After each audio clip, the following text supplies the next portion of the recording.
Kavinda, you can start now. Right. It's a great pleasure for me to welcome you all to the last session of Writing Impactful Research Program conducted by the Sabaragamuwa University of Sri Lanka in association with Emerald Publishing and the Gulf Medical University, UAE. With a great respect, let me first welcome the main speaker of the session, Dr. Sumit Narula, Editor-in-Chief of the Journal of Content, Community and Communication and Director in Amity School of Communication in Amity University. Today he is discussing on how to identify fake, predatory, clone journals in academics. With gratitude, let me also welcome Professor Athula Gnanapala, Dean of the Faculty of Management Studies, Sabaragamuwa University of Sri Lanka, and Professor M.S.M. Aslam, Chairman of the Research and Publication Unit of the Faculty of Management Studies, Sabaragamuwa University of Sri Lanka.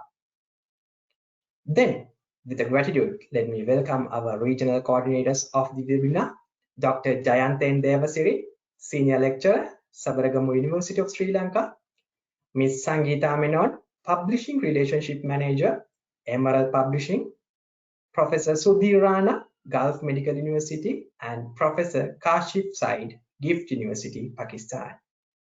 In fact, they supported us a lot in making this program as a successful one. Then, with gratitude, let me also welcome Ms. Disha Lakhanpal, Regional Marketing Manager, Emerald Publishing Group. Then, with a great respect, I would like to welcome all the distinguished participants from Emerald Publishing Group, Gulf Medical University, and Sabaragamuwa University of Sri Lanka.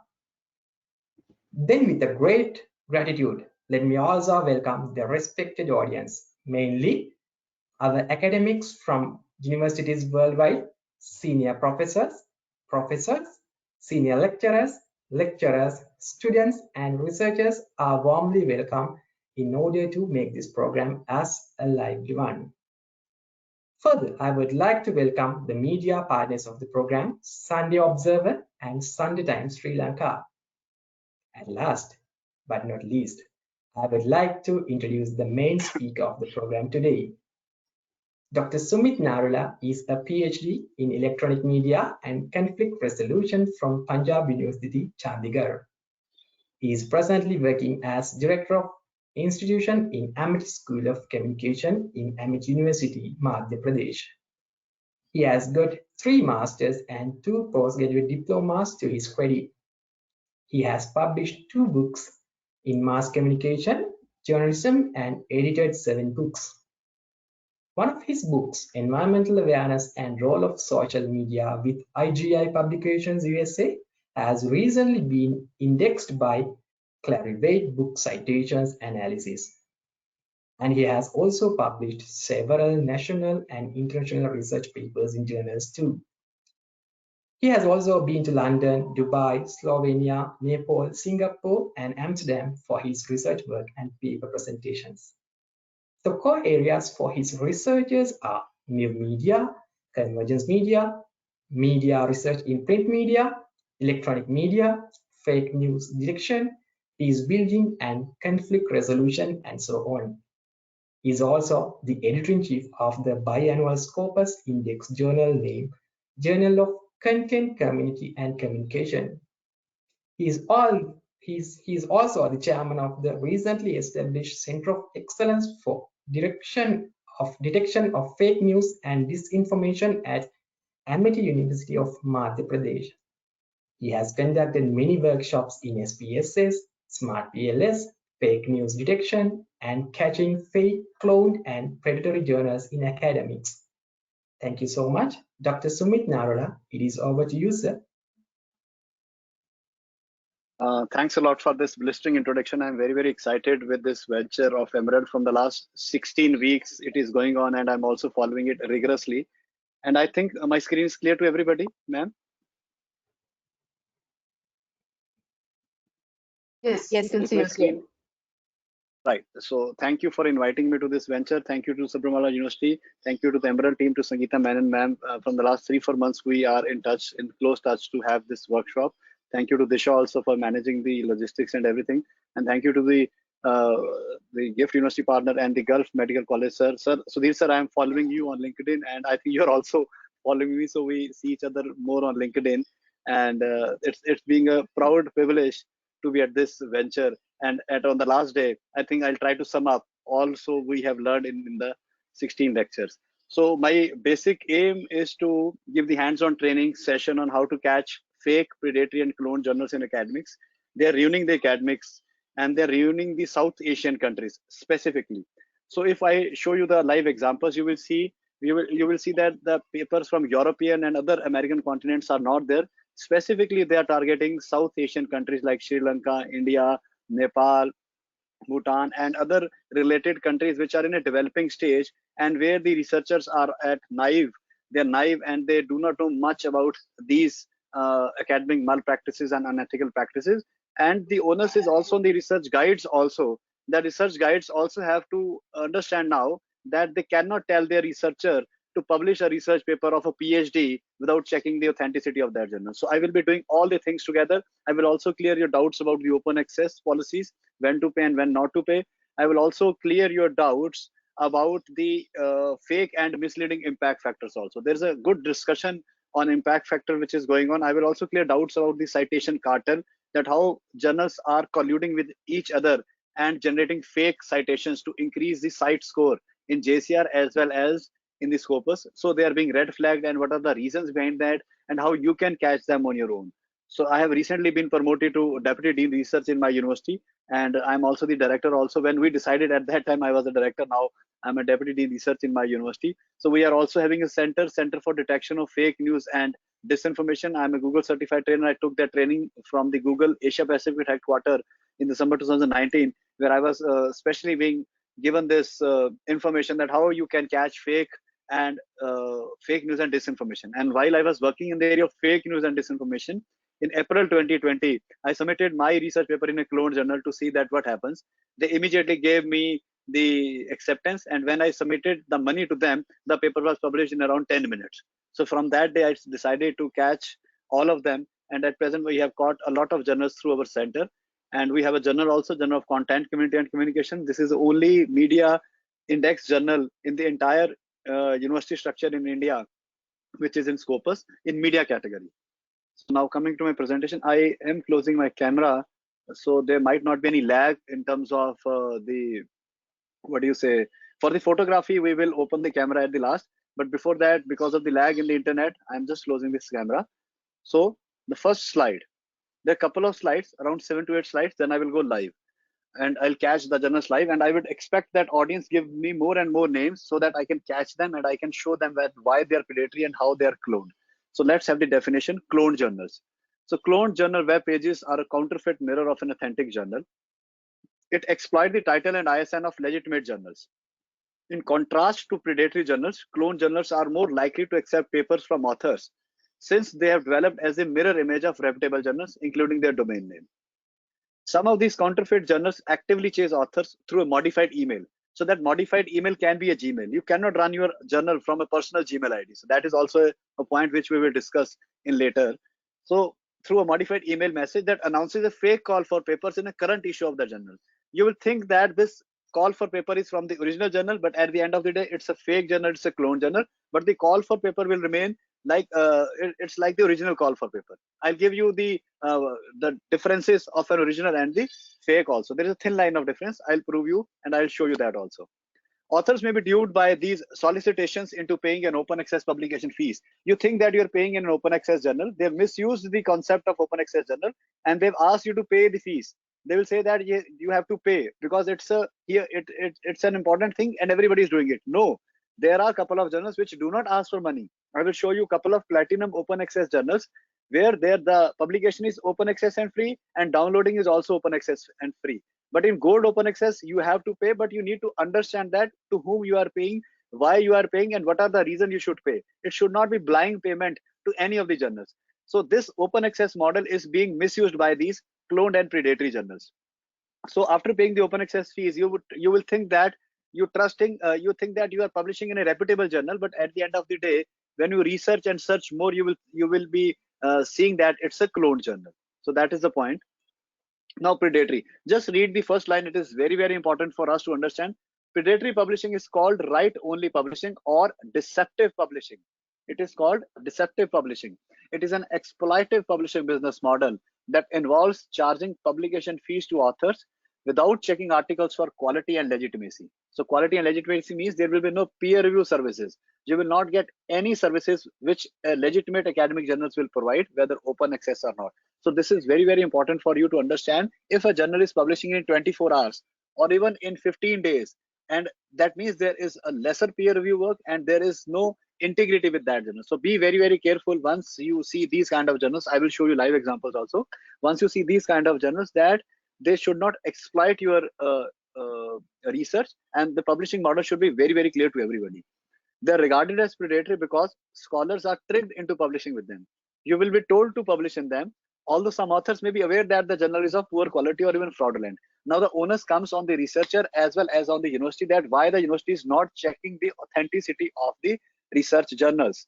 Because the authors are publishing with them, they know that the journal is of poor quality, but they also know that the journal will not be checked by the university authorities, because the university authorities are not aware that this is a deceptive journal. They are into deceptive publishing, and they keep on publishing with them. They keep on getting the increments, they keep on getting the degrees, they keep on getting the promotions in their careers, but at the end of the day, they also know it that it is a fraud or a poor quality journal. So it is the responsibility of the universities all over the Asian countries to check back the journals.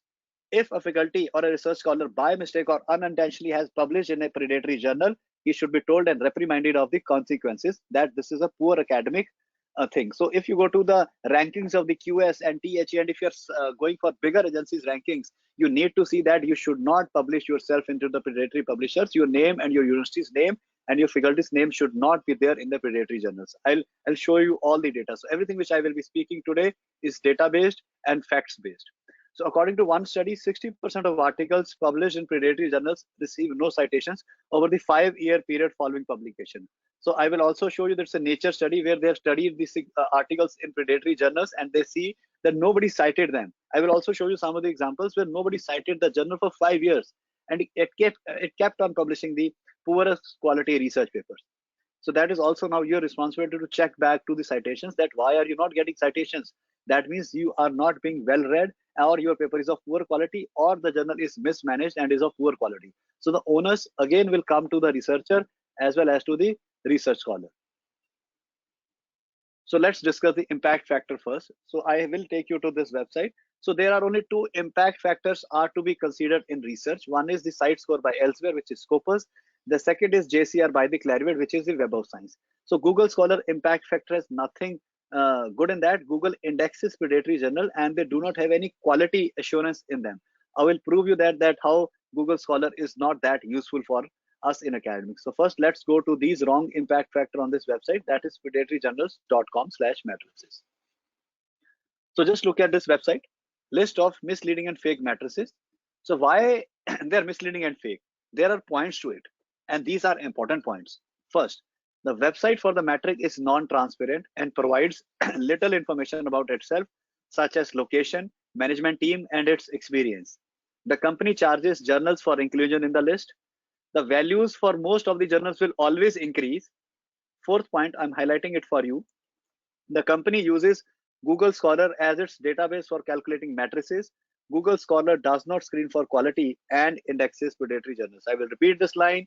Google Scholar does not screen for quality and indexes predatory journals. So be very careful. If somebody says that his journal is Google Scholar index or the research paper is Google Scholar index, it has nothing to do with quality, because Google Scholar indexes whatever there is in the whatever there is online. Google Scholar sometimes indexes cloned journals also, so they don't have any quality checks.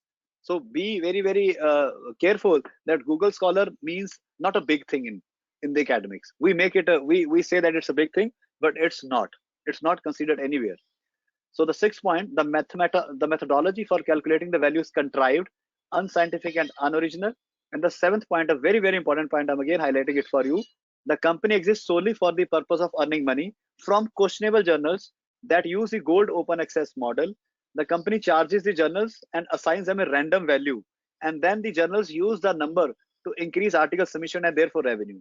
So if I give you an example, I apply to any of these dubious misleading rank agency, they give me an impact factor of 9.7.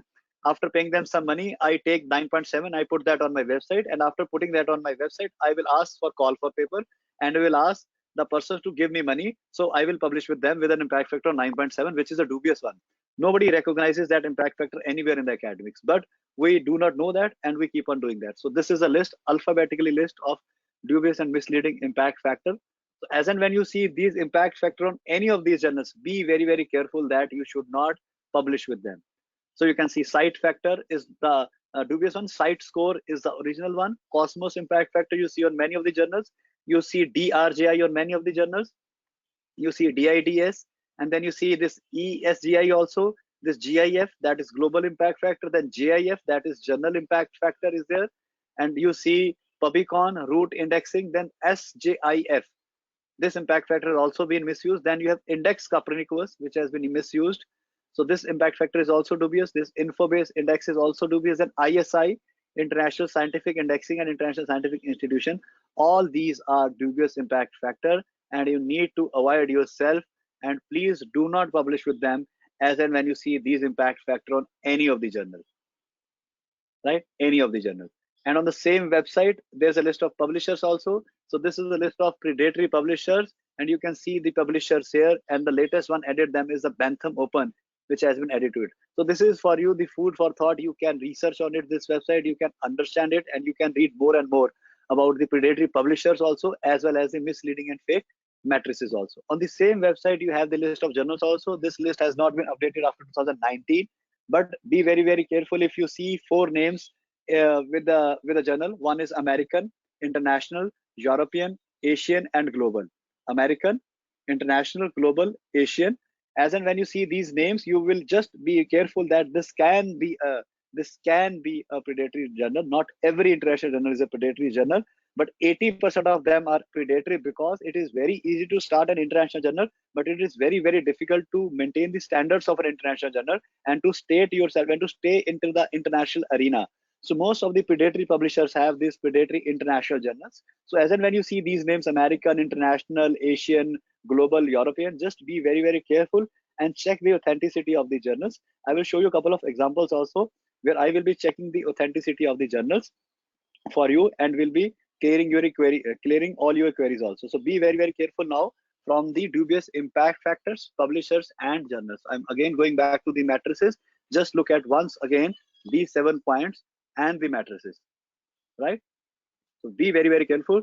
Never ever use them in your research. If you have published, do not show your research to anybody where you have this dubious impact factor. So site factor can give you 9.7, or SRGI, index Copernicus can give you 15. They can give you, because their ideas contrived, they have no logic, there are no sciences. How to reach to the impact factor? There is a formula which Scopus and JCR is using. I will show you that formula also in an image. Impact factor calculator. So this is a formula. So you can only have the impact factor if you have an online journal with all the databases managed at your disposal. Only then you can have the impact factor. So if somebody is saying that the print journal is having an impact factor, 110% it's from a dubious agency. These dubious agencies give impact factor to print journals also. You cannot catch the citations of a print journal, and you cannot have the impact factor for a print journal. For an impact factor, journal has to have the databases online. So this is you can take a screenshot of it. This is the site score versus journal impact factor, which are being used in the academics everywhere around the world. So is there any question regarding to this, or we will have the questions after the presentation? Dr. Narula, I think we'll proceed with the presentation and take the Q&As at the end. Okay, so please write, please see the questions and give me the questions after the presentation. So this is up to the impact factor for dubious and the other. Now I will be taking you to the cloned journals first. First, I'll give you certain points, then I'll take you to the cloned journals. Let me go back to my presentation now. Yes, so we have this important link I've just shown you. We also have our Center for Detection of Fake News and Disinformation. I'll take you to that center also. This UGC does not applicable to the international audience. This is for our Indian audience, this link. And yes, if you have any problem with any journal, and if it is a Scopus Index journal, you can write to them by titlesuggestion@scopus.com. So these are the 4 important links. And 15 crucial points checklist, which I will be providing you now. We have Creative Commons lessons on this checklist. So these points are being made by me after my research with various journals and working with various publishers. So the first point which I would like to tell you is, I will also substantiate my argument with live examples.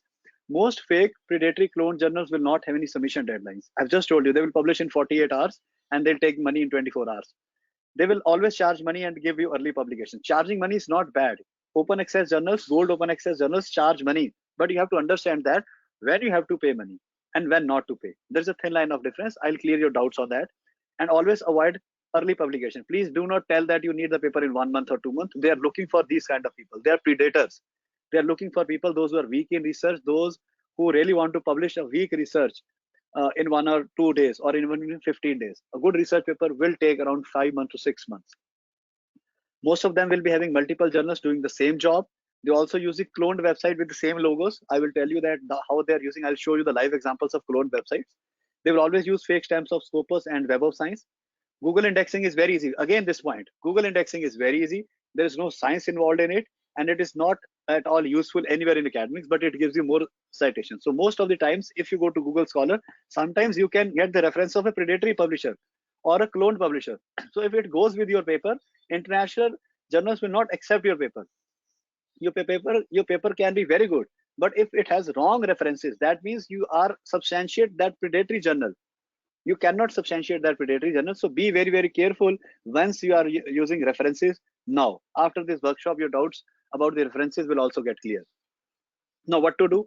Always see the Scopus data before submitting to any journal. Always go to Web of Science and check there. Always go to ABDC also. So now about the databases, Scopus, Web of Science, and ABDC does not include predatory journals in them. The journals become predatory after joining them. So these databases and agencies has no errors in them. They are doing the fine job.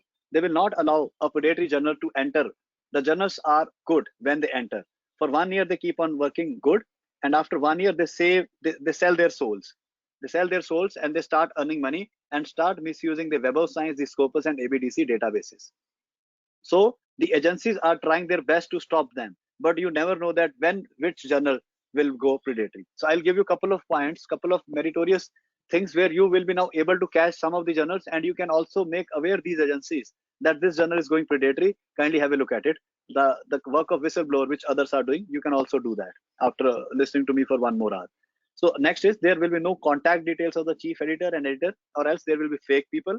And always check the making of a website. I'll show you that how you can check the making of a website, how the website is being made, when the website is being made, who made that website. I'll give you all the links to that also. It is free, you can check that. If it is an open access journal, look for DOI stamp. We will discuss that also. Directory of Open Access Journal. Very, very important point. Next point is DOI. You need to have the digital object identifier number with you of a research paper. Most predatory and clone journal will not give you the working DOI. I'll show you some of the examples where the DOI is not working, but it has been allotted. So I'll show you that why it is very, very important for you to have the DOI number. Most renowned journals are now integrating the Orchid Id with research publication. That is also very important. Orchid Id is an alphanumeric number which will stay with you throughout your research journey. And most of the renowned journals from the Emerald and from the Sage and from the Taylor and Francis are asking for the Orchid Id before you submit your paper finally to them, because that paper will be added with your Orchid Id, and that Orchid Id will definitely take that paper automatically from that journal website, and it has been added into your databases. 14th point, most of the fake predatory clone journals will use Gmail accounts, not the official ones. So as and when you see any call for paper from a Gmail account, be very, very careful and check, recheck, and always recheck that journal. So these are the 15 points. Now I will go live and will show you some of the journals. So the first is, I will show you the center that we are running, that is CDFND. Just 10 seconds on that. That is our Center for Detection of Fake News and Disinformation, being led by me. And we are doing extensive work in the area of clone journals and predatory journals. And this is my 110th workshop in this area, started in the May 2020. So that's our center. You can go to this center when you are free. So let me take you to the first journal. The first journal I am typing here is Adalia Journal. So let's look at this website, Adalia Journal. And the errors are there on the website only, which will prove that it's a wrong journal and a wrong website. So now, what are the errors? The first error, If you click on contact, there will be no details, as I have told you, right? You cannot contact them. It should be clear. If it's a real journal, the things will be clear in contact us. Then you go to editorial board.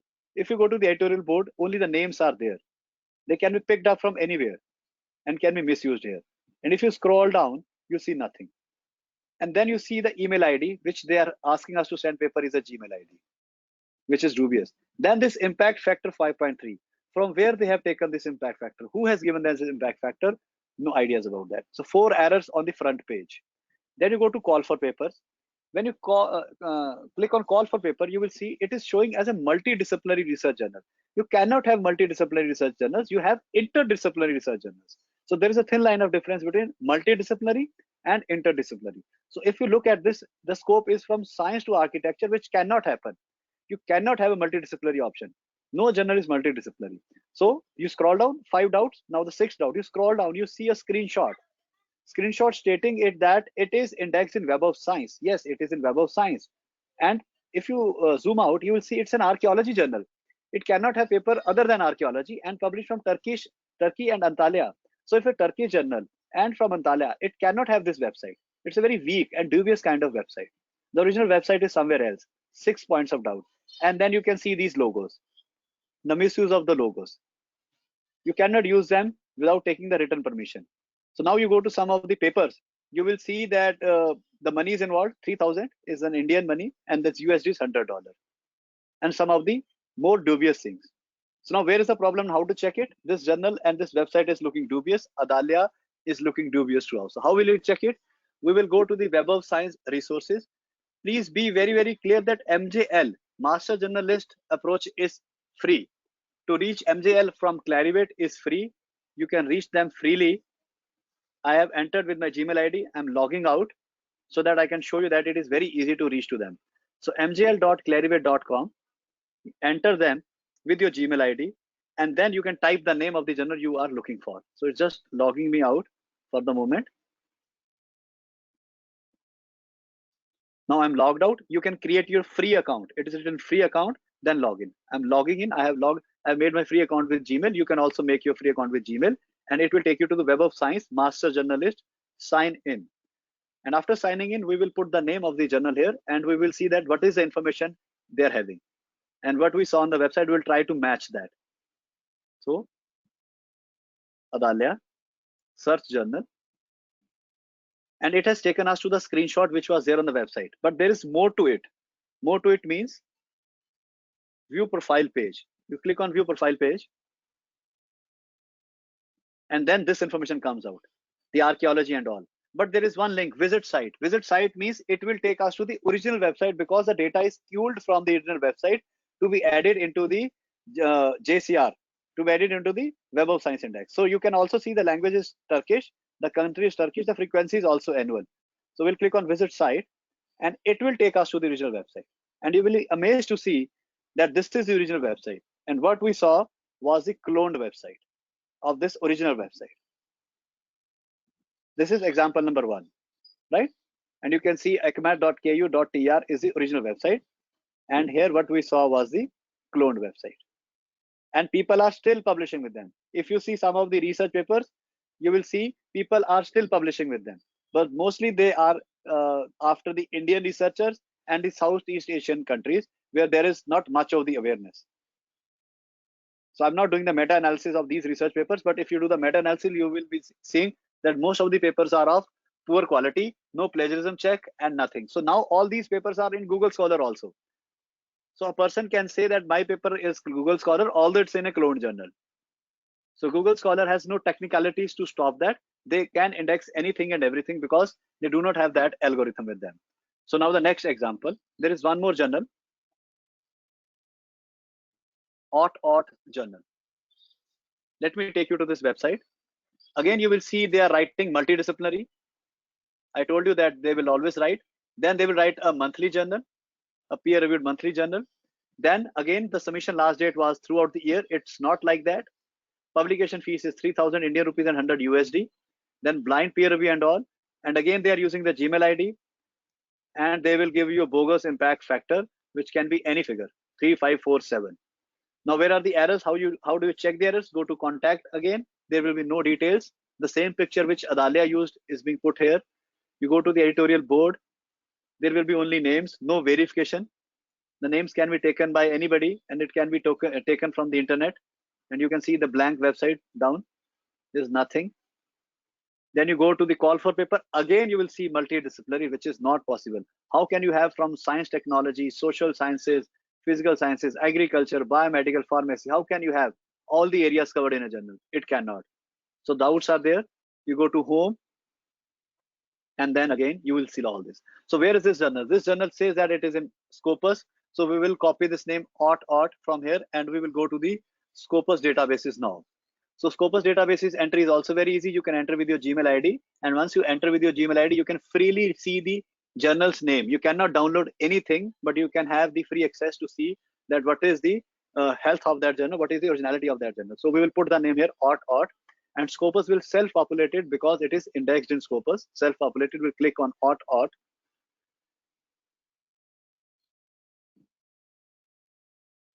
And now we'll click here. Right, now you will see the information about the ot journal at the Scopus databases. You see the publisher is an Italian publisher from Italy, La Nuova Italia Idrisis, and the area is philosophy and cultural studies. So it cannot have papers from other areas, but we see in this website all the areas. So now where is the original website? Here again, it is written source homepage. We will go to source homepage and it will take us to the original website, which is an Italian journal publishing in Italian language from Italy. So this is the original website of that journal. What I showed you was the cloned website of that original journal. So this was the cloned website specifically made to target the Southeast Asian countries, specifically India. Right? So this is the second example. The third example, Xi'an Journal of Architecture and Technology. So Xi'an Journal of Architecture and Technology. Now look at the website. This website is now again a dubious website. All the points which I've told you of the cloned websites are here. So you go to contacts, no details. You go to current issue. There are some useless papers sitting. And then if you go to the editorial board, there will be no details, only the names, unregistered, unchecked. And then again the submit@gmail.com. Here it is. And they have used a screenshot of Scopus that it is a Scopus Index journal. Yes, it is a Scopus Index journal, but this is not the original website. Again, you will see UGC Care, Scopus, subject area, multidisciplinary, the same thing throughout the year, blind peer review and this and that. Right? And again, all the misinformation and disinformation intentionally given to ruin the academic career and everything. So now how do you search it? You can copy this name. You can go to Scopus also, or you can go to Schemago also. Schemago will always give you the information about those journals which are Scopus indexed. So we will go to Schemago. We'll put this name. We'll go to search, and now the details will come out. So the details are here. It's a China journal published from Science Press. So most probably the website will also be in Chinese. But what we saw was the clone website. So here are the details. H index is 14. Another information. There's a home page. We will click on home page and it will take us to the original website. So now what I will be showing you. So this is the original website of the journal, which is a cloned journal. And this was the cloned website of that original journal. And people are still publishing with them. I don't know why. They're unable to catch them. So there's a thin line of difference between cloned and predatory. Also predatory, I'll show you more examples. So cloned, I'll continuing. Now example number 4.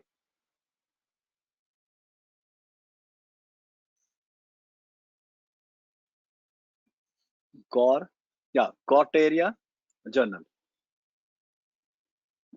Sorry, Goteria journal. Just look at this website. Again, all the dubious activities, fast publication process, response time 24 hours, 100% availability. Then a short video stating that it is indexed in Scopus. Yes, it is indexed in Scopus, but it is not multidisciplinary. It's a Dutch language journal published from Netherlands.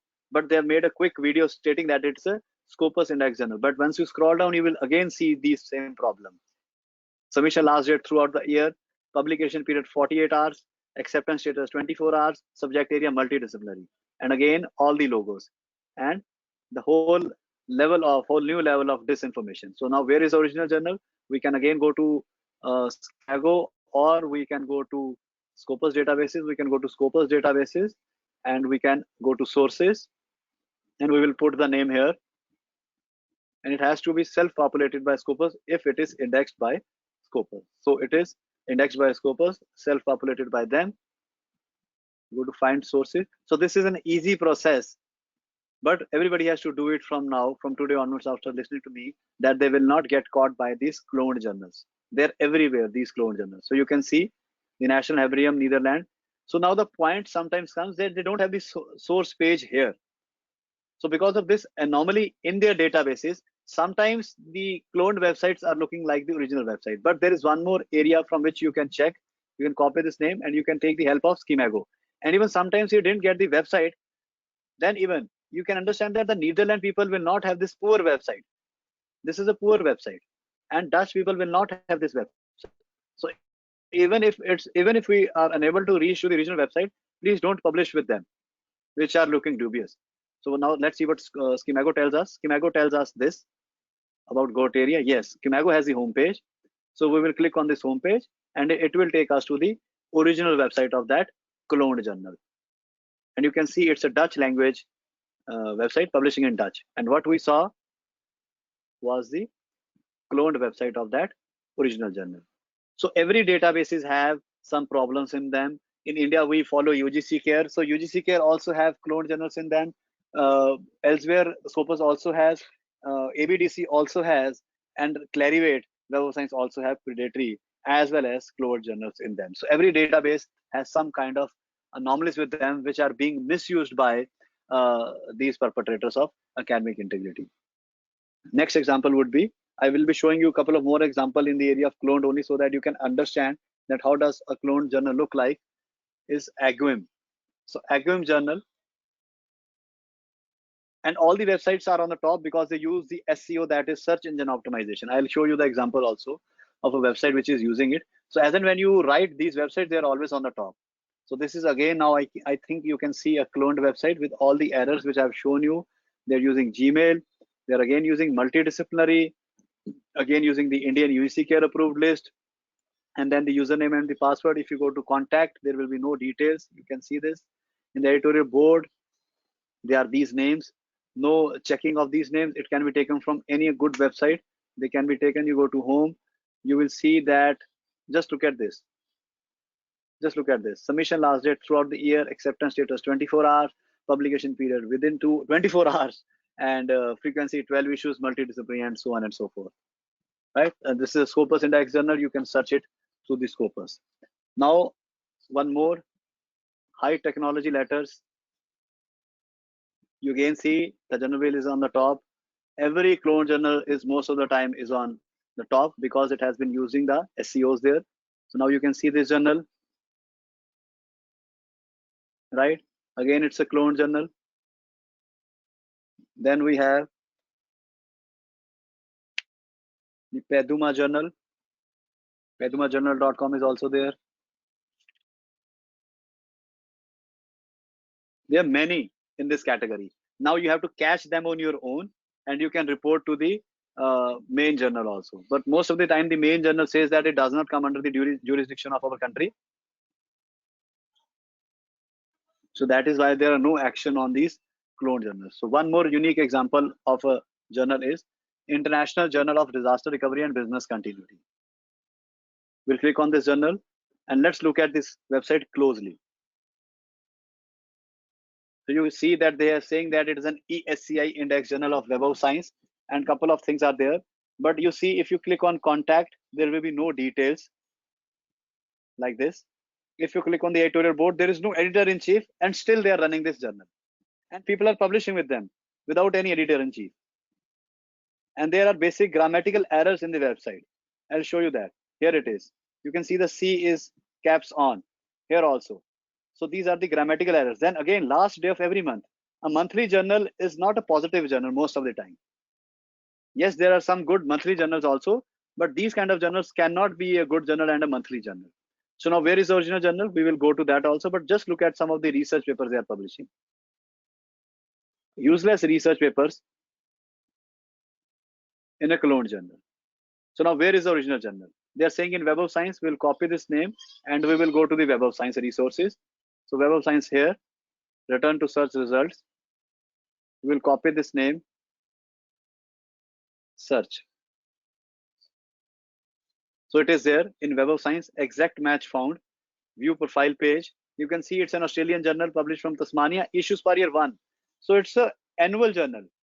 What we saw on the website was last day of every month. It's a monthly journal. No, it's a cloned journal. So original one, where is the original one? We'll click here. It will come over Adalia. This is the original one, published by Nadia Publications in Australia. And they acquired this journal from them in 2019, but they didn't close the website and they are still asking for paper. But the original website is there in Nadia in Australia. These kind of unethical practices are rampant and they are ruining the academics everywhere in Southeast Asian countries. So once you go back, so the error is that once we put this name into the Google, the original journal was also there. We didn't click it. Here it is. The original journal is sitting here, but we didn't click it. We have the habit of clicking on the first one, right? So we think that the first one is the original one, but the first one has used the SEO, and every time if you put this name, this will come on the top and this will come at the second number. So now this is also your responsibility to scroll down and to see that what are the names of the related journals you see and what is more about that journal given down. So if we have clicked on here, we could have reached directly to the original research journal. So be very, very careful that you need to check that all the links related to that journal, right? And be very, very careful from some of the paper broking agencies like this, which says that they will publish for you. Here it is. So they will keep on calling you, they will keep on giving predatory and cloned conferences, and most of the journals they are in touch with are of dubious.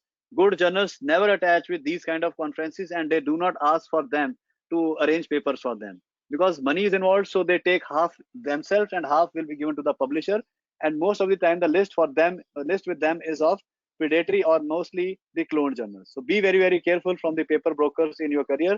Never ever give your research to any paper broker for publishing in any journal. Always contact the journal directly. There is no harm in getting a rejection than publishing in a predatory or a cloned journal and even paying money also. A hard-earned money given to a wrong person for a wrong research publication will never ever give you any academic growth. So now cloned journal, one more example.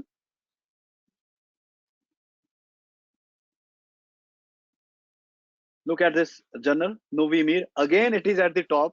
It's a cloned journal, but it is at the top. You can see it's a Web of Science Index journal, impact factor 6.1. Again, all the highlights of a cloned journals are given here. So these are the highlights. As and when you see these highlights, 110% that is a cloned journal. So highlights are submission last date throughout the year, acceptance status 24 hours, publication period 24 hours, frequency 12 issues, area covered multidisciplinary, articles email is Gmail ID. Let's not go into the details, but it has all the same qualities of a clone journal which I have shown you. If you go to contact, no details you will find like this. The same picture which Adalia used and which the second journal which I have shown you that used, they've also used the same picture. Right. So now some of the Indian journals which have been cloned in India, we have print journals in the category of Kannada, Telugu, the regional language. So one of the example is Mukt Shabd, which is also an example of a cloned journal website. If you do not have the EISN, you cannot have the website, but somebody made the website of a print journal and it's a group list 1 journal, and you can see it's a Marathi language journal, but somebody made the website and people are publishing with them stating that it's the original website. No, it's not. It's a cloned website of a print journal.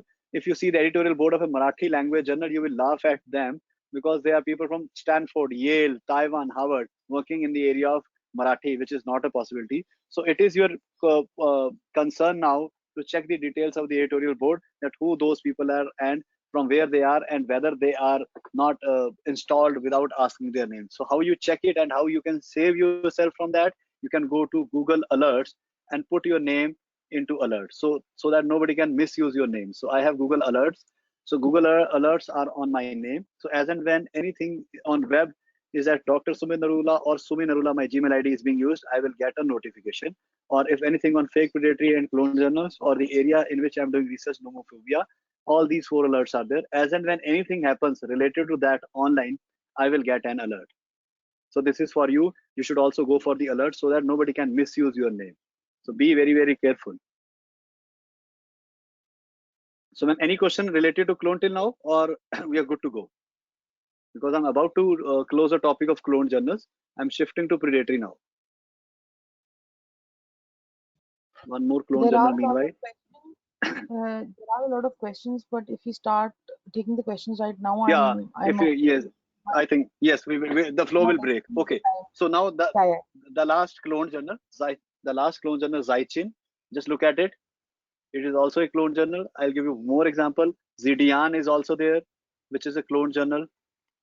Zidian University Journal is a clone journal. Here it is, Journal of Zhejiang University. You can reach to the original journal with the steps which I've told you. If it is a Scopus Index journal, you go to Scopus. If it is a Web of Science Index journal, you go to Web of Science. If it is a UGC Care Indian journal, you can go to UGC Care. If it is ABDC also, you can go to ABDC. So how we go to ABDC?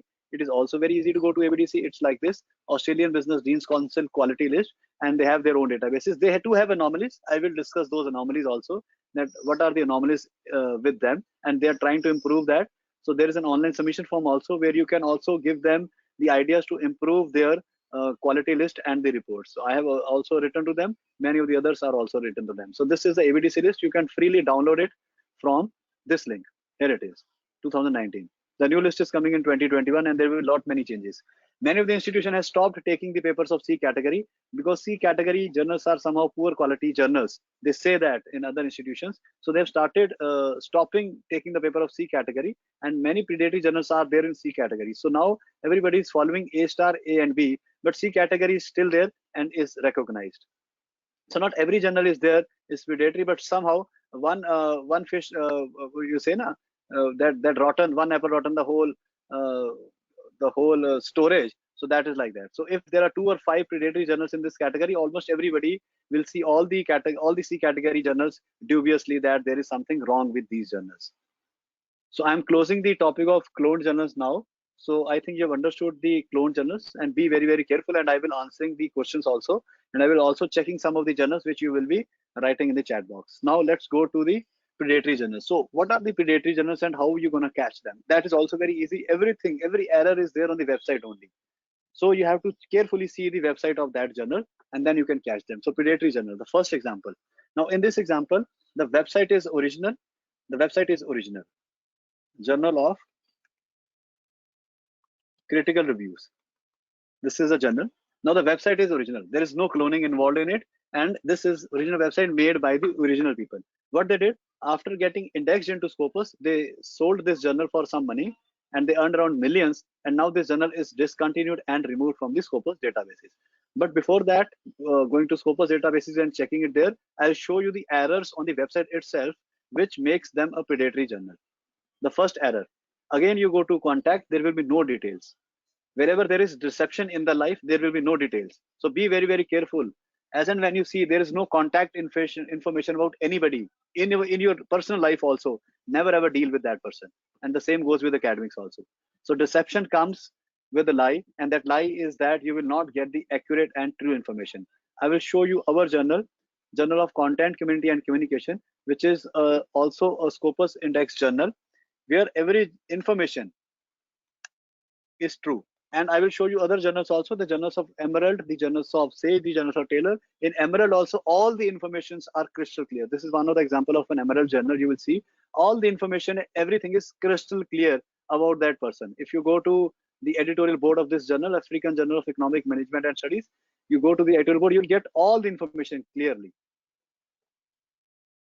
about the journal editorial team. So that's it. That is how a good journal will work, which is not a predatory journal, because they are not worried about giving the original information. Meanwhile, it is opening. Here it is. Just look at the email IDs. Why are they giving you the official and original email IDs? Because they know that they are original ones. Even if somebody is doing a Gmail ID, no issues. But it is there officially recognized by them. The same you go to our journal, the Journal of Content, Community and Communication. You go to the editorial board. Even the chief editor with the picture, my details are there. Why we are giving this detail? because we are crystal clear that we are not into the category of predatory journals. Even my mobile number and official email ID is there. Wherever we contact through this email ID, jcc@gwa. We never use Gmail ID. Why should we use a Gmail ID? Because we are clear, that is why we never use. If you go to the editorial board and if you go to the members, let me take you to the members. The members are there with the pictures and with their official IDs with consent taken from them, right? So what is there to hide? Why one should hide an information? And why are they hiding this information? So in this journal, the information is being hidden. You go to the editorial board, the information is being hidden, right? Only the names are there, you don't know. Now, let's go to some of the papers. You will see some of the useless papers sitting there. And if you see the area, they're written management, social sciences and humanities, which is not their area. I will prove that it is not their area. Let's look at some of the papers. Requested skills to enhance employability in our, you see a word in Indian context, somebody has sent this paper, they have added. If you click on the DOI, most predatory journals DOI will not work. They will show you this kind of error. Why? Because it's not very easy to get a DOI. Not many information is given to get a DOI. I'll show you that how you get a DOI.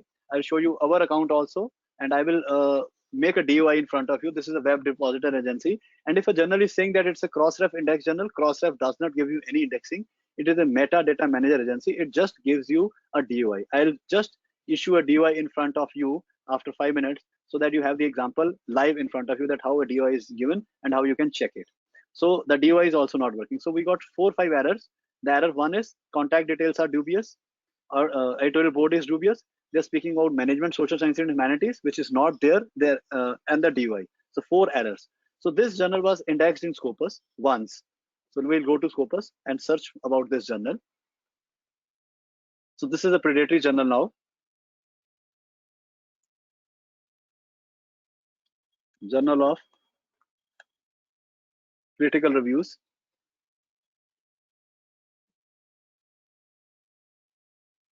Here are the details. It was an open access journal and the coverage is discontinued. And you can see the subject area was pharmacology to biotechnology. And on the website they have written they can take the papers of management and social sciences also. So that is why they are dubious. They cannot, because as per their indexing, their area is pharmacology and biochemistry only. And if you click on source Scopus content coverage, you will see 2,900 research papers they have published, and they will be removed also. The papers will also be removed. There are a couple of journals where the papers are removed. One is Test Engineering and Management, other was Sparlark Journal, and another is Solid State Technology. And the latest one which the papers have removed is European Journal of Clinical and Molecular Medicine. So this is the first example of a predatory journal. Now the second example.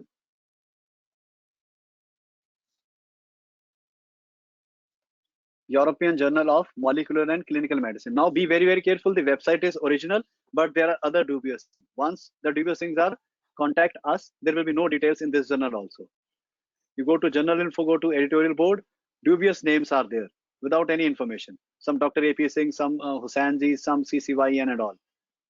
Right? Now it is a European Journal of Molecular and Clinical Medicine was once indexed in Scopus and published around 5,000 research papers, but now all the papers are removed. Let me take you to Scopus and we'll discuss, we will post-mortem this journal now. European Journal of Clinical and Molecular and Clinical Medicine. Just look at this journal again. This journal has been removed.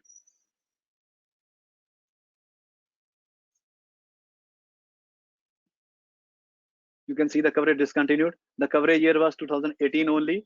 You go to content coverage, all the papers are removed. And you can see the area also. So be very, very careful. If a journal is publishing out of the purview of that area, it is bound to be a predatory journal. 110% it's a predatory journal. So be very, very careful if you see a Scopus Index journal and see the area. If it matches your subject area, only then publish with them. Now we will go to the website of this journal. If you go to the website of this journal, you will type Bombay Stock Exchange. Randomly, I'm typing Bombay Stock Exchange. And you will see the papers related to Bombay Stock Exchange in a journal which is of pharmacology, biotechnology, and microbiology. So what are these 4 papers doing here? Just look at the title. The titles do not match with the area. So you cannot have multidisciplinary, you can have an interdisciplinary. It's a multidisciplinary thing, and 110% is predatory. Now the papers are sitting on the website, but they will never be added into the Scopus databases. They will never be added into the Scopus database, and they have been removed because of the practices that they are doing. So JCR, this, and the next example is, there is a publisher named IAME Publications. I'll show you that also. It is a rug publisher.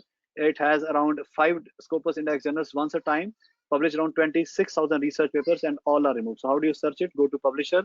We will write IAME Publications, and you will see 5 research journals from them. All are removed. This 4th will also be removed. If you go to this journal, Mechanical Engineering and Technology, you will see the papers. And there is one more publisher, Blue Eye Intelligence. I'll also show you. They have also published around 24,000 research papers. All are removed. Why? Because the data in them was plagiarized, falsified, and fabricated. And the reason is that they publish out of the purview. So another publisher is Blue Eye Intelligence Engineering Solution. They had 3 journals with them. All are removed. If you click on this journal, and if you go to the Scopus content coverage, you will see that they publish around 8,000 research papers. 8,000 research papers, which are bound to be removed once the checking will be done. You can see it is 4,000. Another journal has 8,000. So in total, around 16,000 papers they have published. I'll take you to another journal in which they had 8,000 research papers. In this journal. And everybody just clearly see they are using the name international. That is why I say that most of the international journals are becoming dubious because of them. They are misusing the name international. Look at this, 8,300 research papers. You cannot publish 8,000 research papers in a year unless you are a bad guy. And they are one of them. And now they have been removed. So another journal which was predatory was PAL-ARC. I will again go to title. PAL-ARC, Journal of Archaeology and Egyptology. The journal has not been removed. It's a print journal with them. It has only 7 papers in the last 7 years, but somebody has started the website and taking papers. And he has taken unaccounted around 5,000 research papers on the website of this journal, which is not the original one. So just look at the content coverage. They had only 3 to 5 and 8 papers in 9 years. But if you go to the website of this journal, you will see thousands of papers sitting to get into the Scopus databases, stating that it's a Scopus Index journal. So that is also a problem. You need to check that. If the paper is on the website, why it's not there in the databases? If it's not there in the databases, there is a red flag. Never ever publish with that journal if the papers are not going into the databases. So this is the website of that journal, where people are publishing and sending their papers. So I think they have also removed the papers. It was after 2019, there are no papers. Or if you go to current, let's check if there are papers. So they have removed all the papers from their website also. So that this proves that they were dubious and they were thieves. Another is Solid State Technology Journal. All the papers of these journals has also been removed because it was also doing dubious activities. And if you go to Scopus, if you go to search and sources here, we will write Solid State Technology. After 2018, no papers were added. But the website had thousands of papers sitting with them, stating that it will enter the Scopus databases.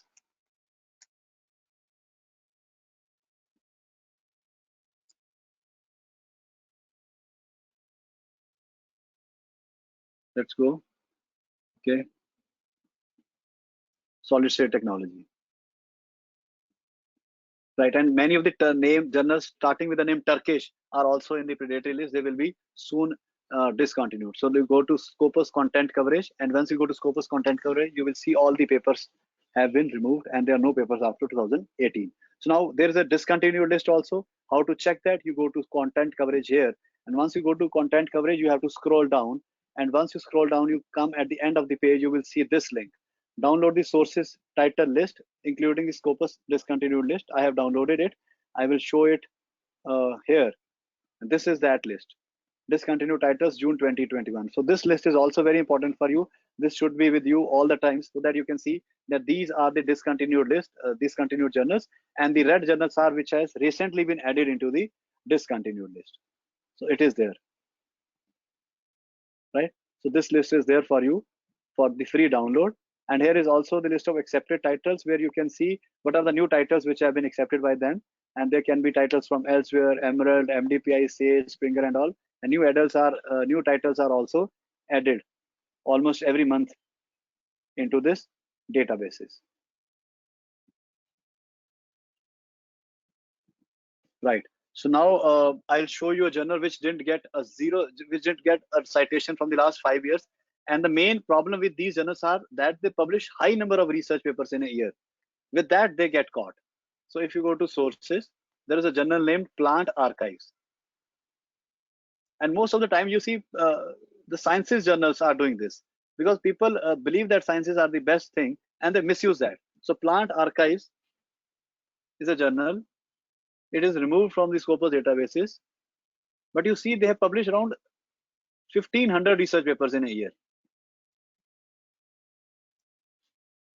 1414 and 1667. They should have stopped here only at 400, but they kept on and Scopus could not catch them early. So there were complaints lodged and then it was discontinued. The papers are checked and I think they will also be removed. So if you go to the site score of this journal, you will see nobody cited it for 5 years. Nobody. Zero citation. Zero. 110% it was a predatory journal and it was removed. The numbers were also very high, right? And the site score was also zero. So sometimes the journals are removed because of the lesser site score, and that needs to be checked that what are the site score of your journal in which you are publishing. So you need to check that. It is your responsibility to check the site score of that journal also. If it is going down, do not publish with them. It is eventually be removed. Right. So these are the examples of predatory journals and they are in all the databases. One more, which is a ABDC C category journal. I'll show you that name.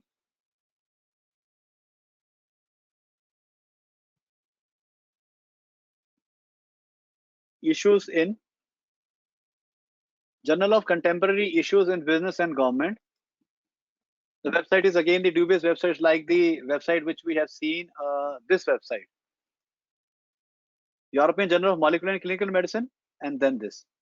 They're almost the same. In Contact Us, there will be no details. It's an ABDC C category journal. And then if you go to the editorial board, there will be only names, no database. Now the contemporary issues doesn't mean that you have the papers on Mayor of Casterbridge.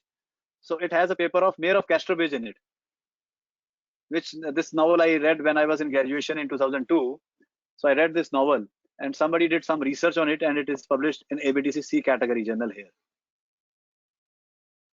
So these are the predatory journals and you need to be careful for them that what are the types they are publishing, which is not a very healthy practice. And then there is one more, economical empirical letters, that is also there. It's ABDC C category journal.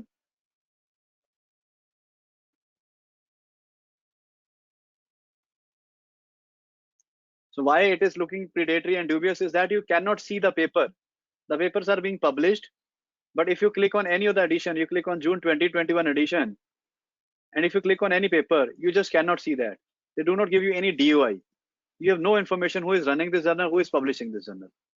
This is an ABDC C category. So now the anomaly with ABDC is ABDC has given them the categories in 2019, and they will not check it until 2020-21. So for the 2 years, the journal is on its own. And for 2 years, they keep on earning the money and fooling the Indian research scholars and the Southeast Asian research scholars. So there are problems with that. It should be checked every 3 months. A journal's health should be checked every 3 months. Only then there will be some doubt. So if after 2 years, if you remove that journal also, the journal has earned that money and it has ruined, the damage has been done. 2 years is a big time. If in 2 years, the journal has published around 16,000 research papers, then who is the responsible person for ruining the academics? Even these journals, the category journals, take plagiarized papers also because they are after money only. And the journal has been blocked by ESCI, that is Emerging Scholar Citation Index, and it is on hold in Web of Science also because there are so many complaints about this journal. Right? So now coming back to the topic of DO and relating it to the DOI. DOI is digital object identification, and most of the predatory journals will give you the error. So how do you check it that whether the DOI is working or not? You will go to doi.org and you can take the DOI of any international journal I will be taking the DOI of our own journal, the latest June 2021 edition. So DOI will directly take you to the research paper wherever it is. So I will copy this DOI from here. I'll put that into this and I will submit. So it will directly take me to the paper, wherever the paper is sitting, because the DOI is original and working. So most of the predatory journals will not give you the working DOI. They will issue you a DOI, but it will never be a working DOI. So that is a problem, and that is why I emphasizes on DOI that we must take the DOI with us for checking of the research papers. So how do we issue a DOI? This is the app which you get once you pay a limited amount of money to the Crossref. So then you feed your information like the title. I'll just issue a DOI in front of you. Journal of Content, Community and Communication, JCC. It is making my paper now machine readable. DOI makes a paper machine readable. So the DOI was 10. It's a unique number 620. So the journal URL, let me take you to the journal URL. This is the journal URL.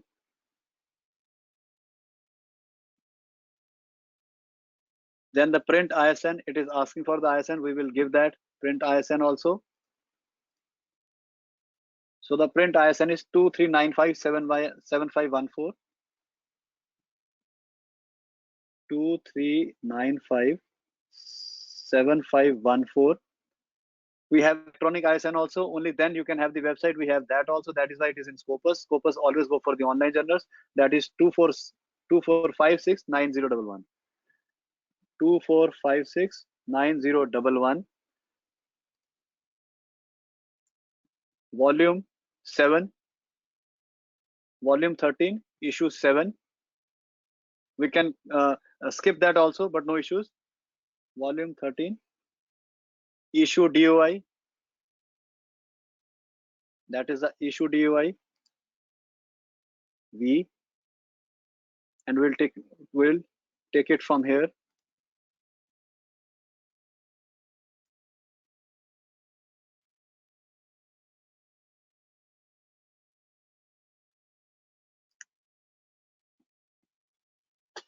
That is the issue DOI.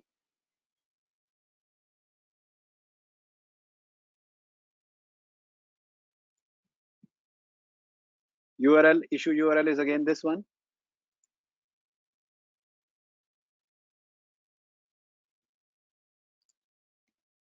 Year 2021, month 6th.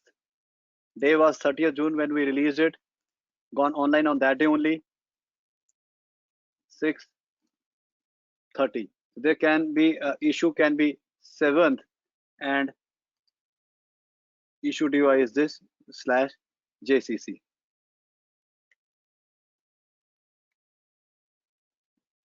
Submit journal DOI issue. So it will give us the login ID.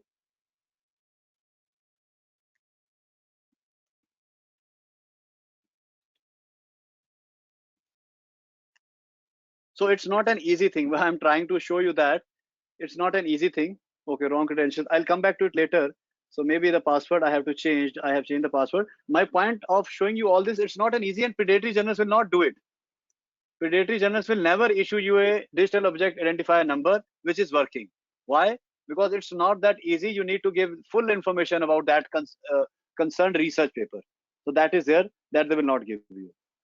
So the next point related to predatory is that you need to check that how many papers they are publishing. If they're publishing more than the required papers in a journal, that means it is going to be a predatory journal. The next point is they should ask money and they should not ask money. So now let me clear your doubts in the area of open access.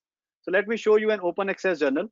We have two: the platinum, the gold, and the green or the hybrid open access. So let me show you an example of platinum open access journal from Emerald. That is International Journal of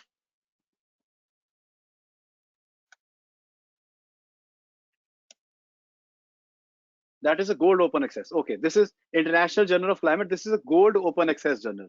So now gold open access means you need to pay some money as APC to them so that people can download your papers for free.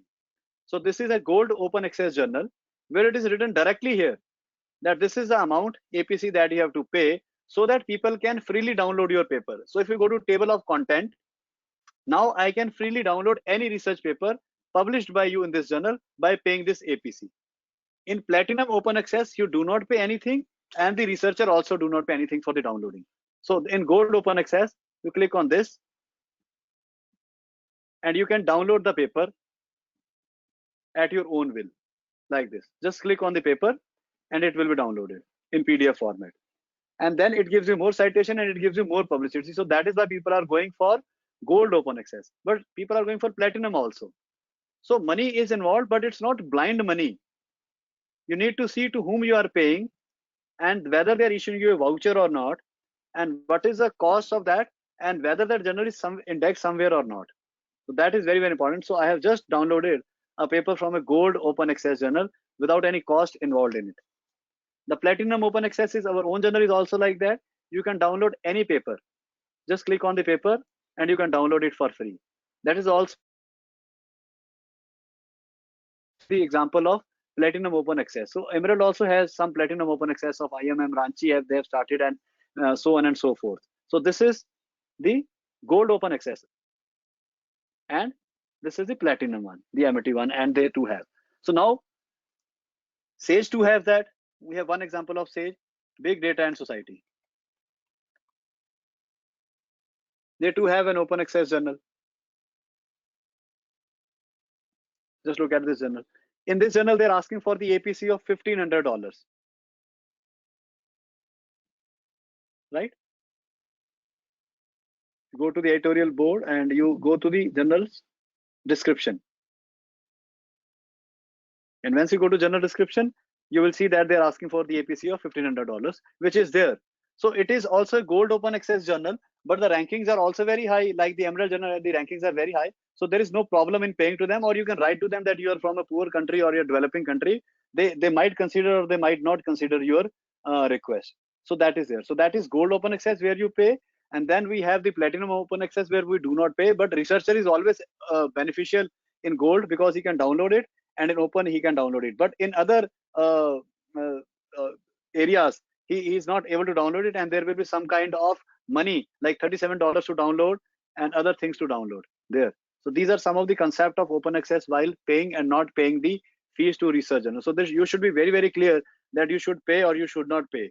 That is there. The next is the Orchid ID. The Orchid ID is very, very important for everybody. I too have my Orchid ID, and I think everybody should have the Orchid ID with themselves so that they can add their research with the Orchid ID. So wherever you publish anything, most of the international journals will ask you to give them the Orchid ID, and once you give them the Orchid ID, they embed that Orchid ID with your research paper, and automatically that research paper is added to your the research paper is automatically added to your Orchid ID. So this is the Orchid ID. So I have my details added here. The grants I've got, the fundings I've got, the works, everything is there. Then for open access policies and other things, we have Sherpa Romeo also. I've just missed this link. These are the Sherpa Romeo journals.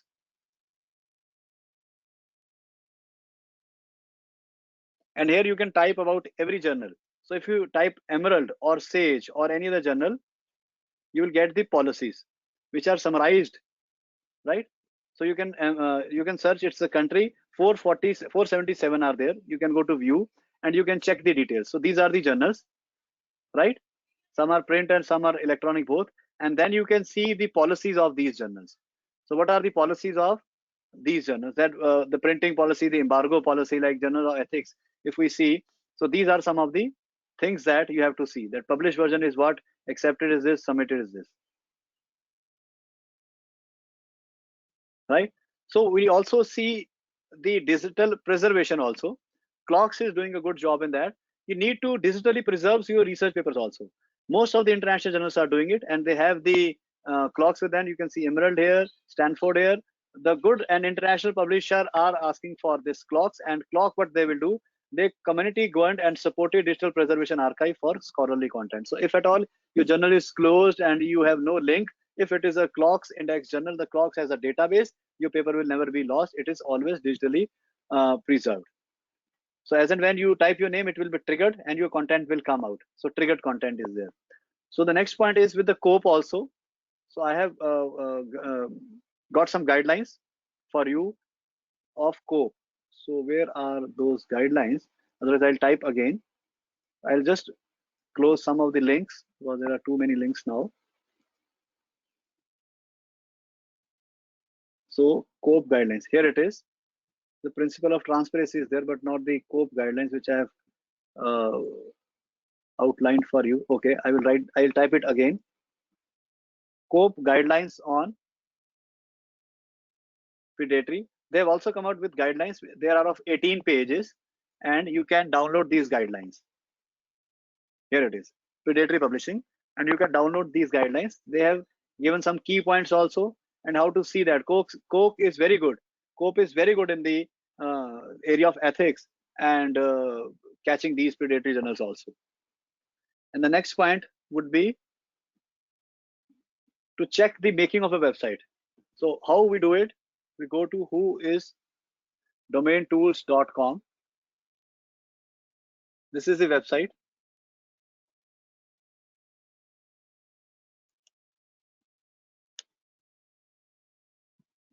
This would be the page. Here we will put the URL of the journal. We'll try to search a clone journal because the clone journal websites are recently made. So we will take the Novimir website's URL. We'll copy this and put into it, and we will see that when was this website made. Search.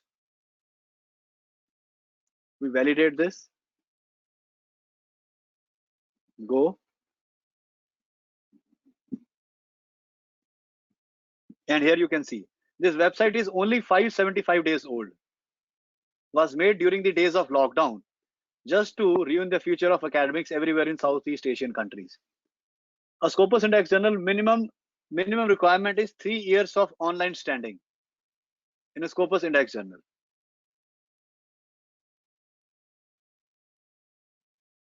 Right? So that means it's a cloned or unoriginal website.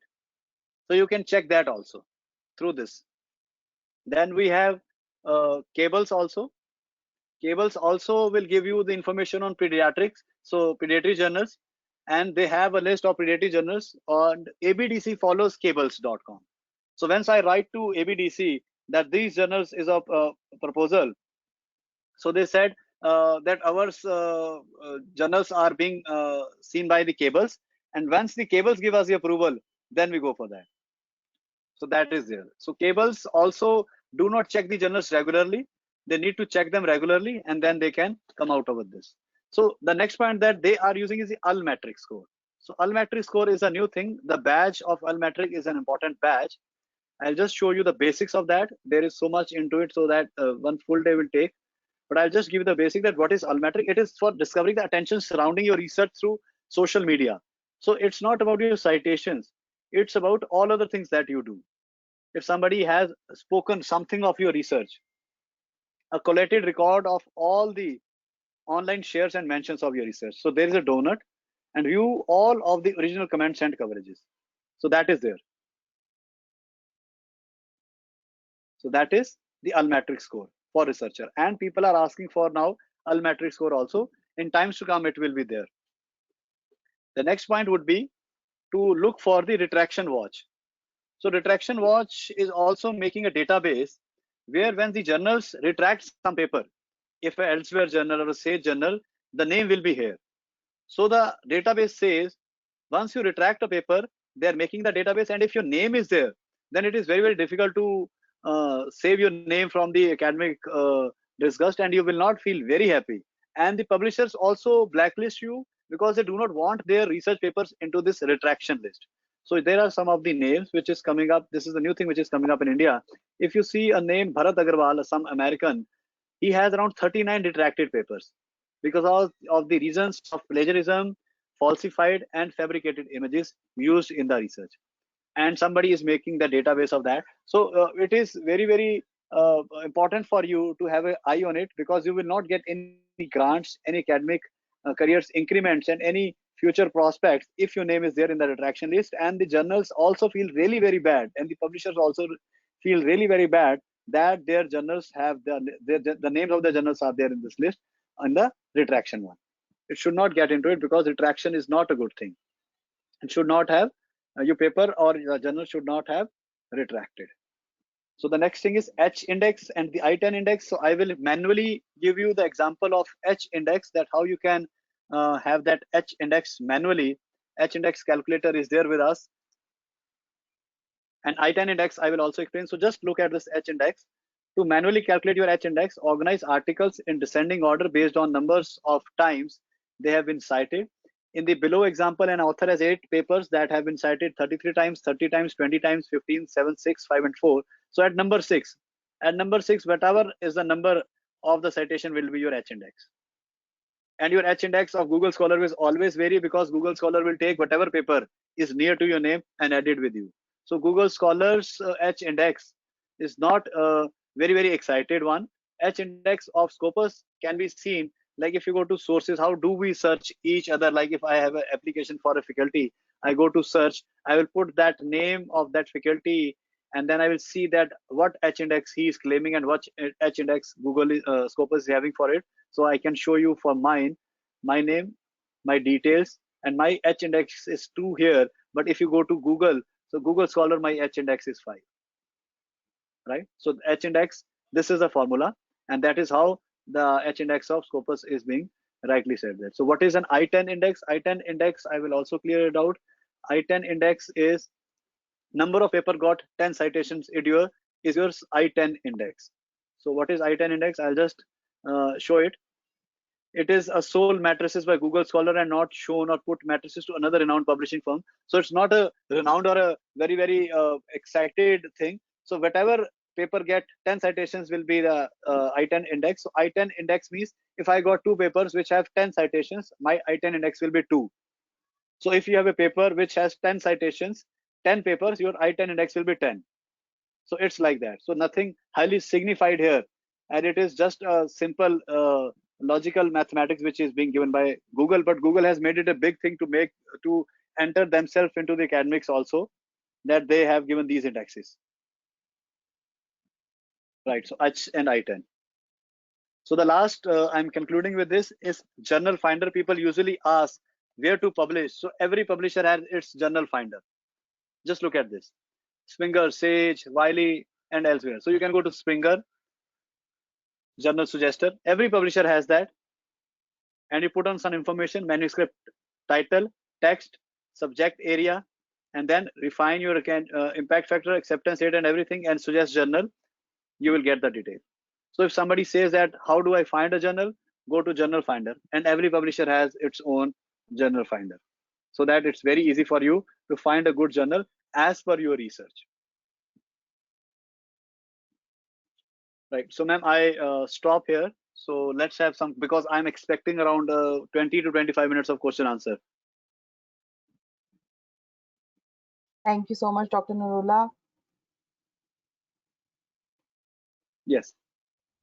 I'll just wait for all the other panelists to come online as well, and then we can start the question and answer round. Right.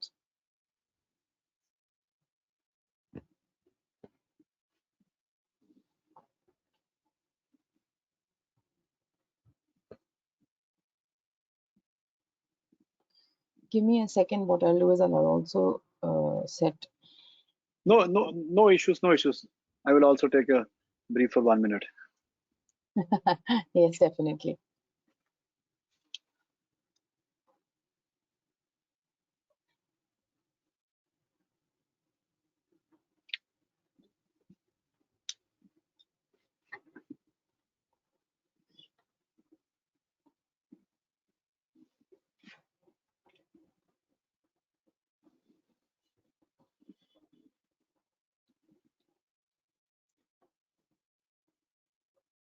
Right.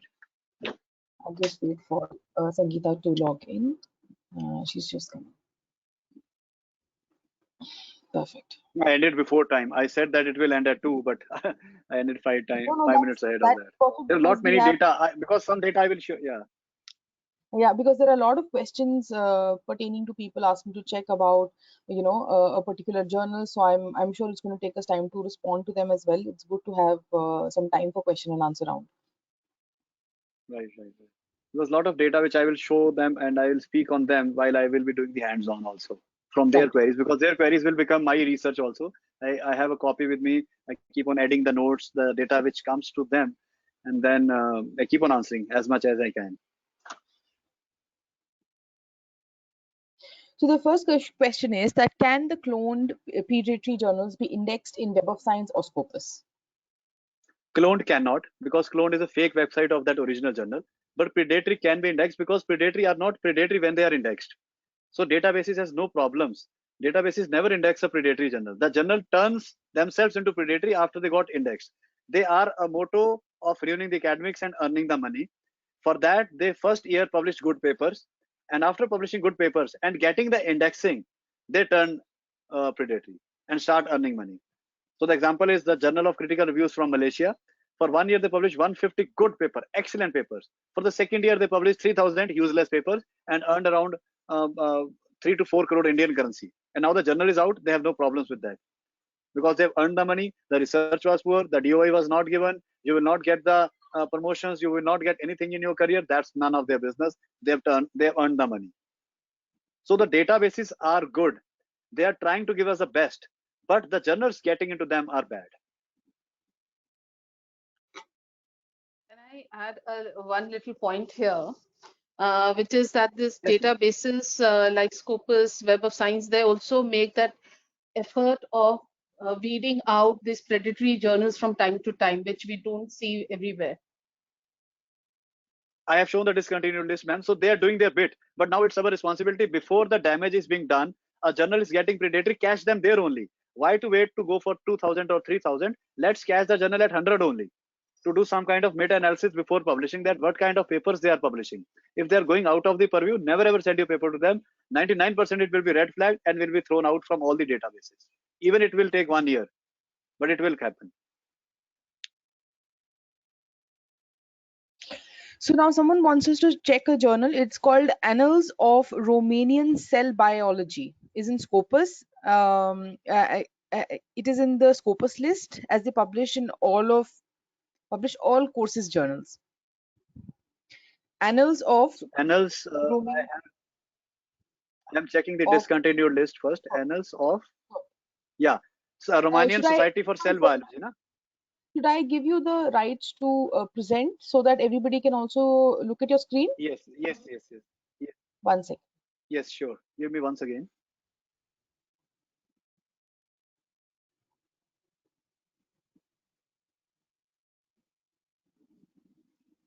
Okay, so the name is here in the discontinued list. I think you can see Annals of Romanian Society for Cell Biology. It has just been removed from the Scopus Data. Okay, the list is gone. Just give me the rights again. I have already given.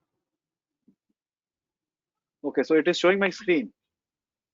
No, it was before, but now it's we can see your screen. Now it is. Yeah. Yes, we can. Now you can. So just look at this 53 number. This is the name I think you are speaking, Disha. Annals of the Romanian Society for Cell Biology. Yes. It's in red. It has just been removed.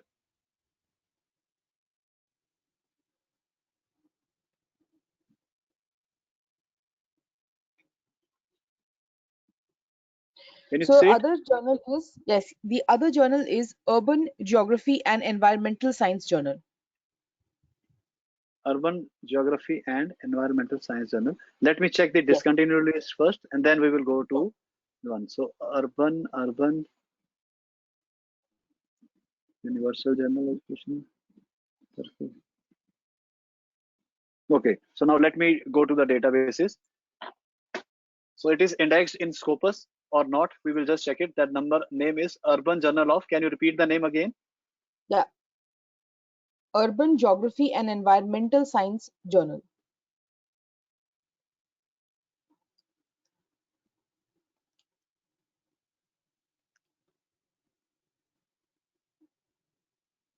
No, it's not there in the databases. So we need to check that it is indexed where. So it is not in Scopus.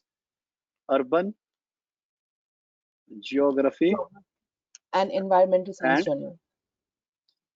Environmental Science Journal. Environmental Science.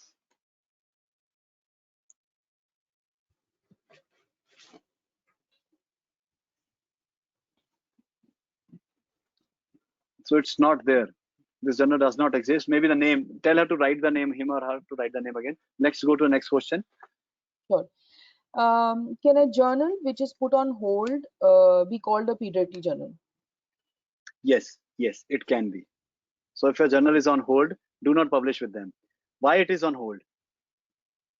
Because it has the practices which are not allowed there in the academics. Otherwise, why a journal should go on hold? So it is self-explanatory. If a journal is put on hold, it has some content of predatory journals. So please do not go with a hold journal. Never.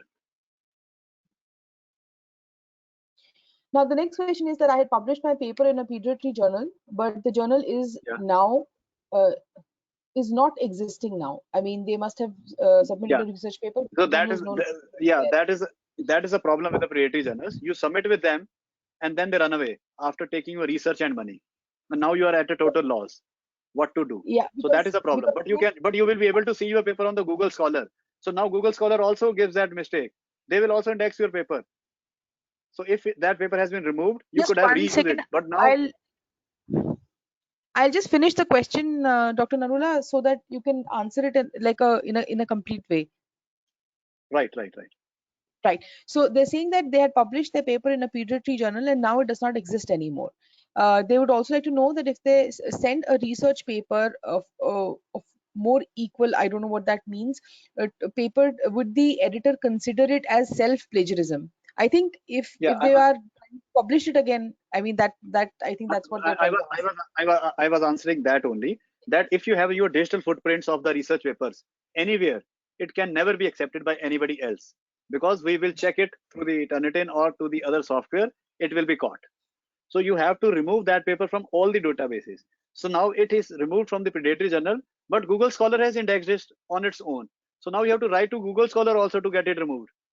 So it becomes a big responsibility, and you cannot republish it unless it has digital footprints. If it is existing in Google anywhere, it will be caught and it will be called plagiarism.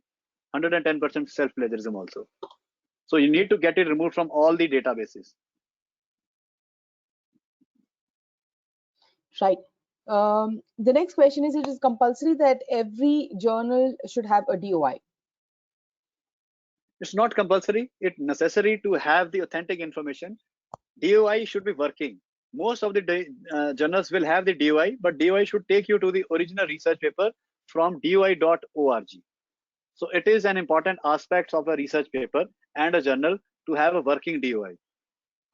Right. So this is where you check it.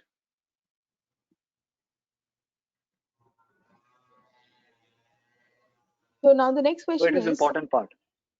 Right. The next question is, the Journal of Psychology and Education was showing us particular code, and their website is showing that the ISSN has changed. Earlier it was a different ISSN code. Can it be a clone journal? It's a dubious journal. It's a dubious journal. It's not cloned. It's a dubious and a predatory kind of journal. Do not publish with them. I repeat, do not publish with them. They are very, very dubious. Their activities are very dubious. They cannot change the ISN number like that. It's not easy to change the ISN number. It's once given, it's given.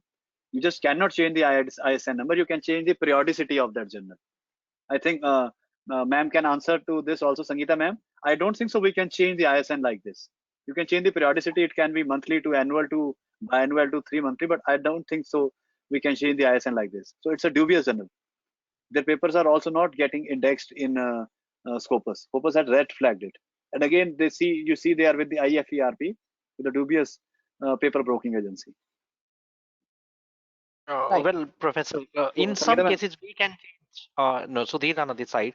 In some cases we can change ISSN, and especially this has happened in some of the series when title get changed, or it gets shift, or sometimes the right get transferred. Yes, but the title has shifted. Here, nothing has shifted. Yeah. Rights also get shifted. Journal's name is Copyright and the ownership yes, of the journal also get copyright. shifted. Yes. Yes, there are very Here few they are saying they have shifted. where very few cases, and that will be extremely rare where your ISSN number changes and the title has not changed. So Yeah. I agree with Dr. Narula and what he's saying, that if the ISSN number is changing, but the rest of the details are not changing, that is something to be careful about. Careful about. True. And we keep on searching this person, Dr. Cash Kowalski. We couldn't find him. I'll just search it in front of you also. We don't have his what do you say? We don't have his biography anywhere. It's on LinkedIn, but we are unable to catch them. Then it's on ResearchGate also, but there is something dubious in that. So that is why. I always, whenever I have the query of this journal, I always say that it's a dubious journal. Do not publish with them. And their papers are also not uploaded. I'll just go to Scopus also. Yes, ma'am. I think you brought up a very good point, and you covered this in your presentation as well about checking the editorial board. Because even when we check editorial boards, sometimes they add names. Some of these predatory or dubious journals, they add names of well-known professors and hope they get away with it. Yes. But when we check their personal details on LinkedIn or their CVs that may be available online, there's no mention of them being associated with those journals. Yes, it is a point that they misuse this concept. That is why I have told you the alerts also. Now going further about this journal, you can see the coverage has been discontinued. So this is a dubious journal. I am telling you the coverage has also been discontinued. So they misuse the name of the good researchers and put their name in the editorial board. And you have rightly said, ma'am, yes, they are being we can catch them.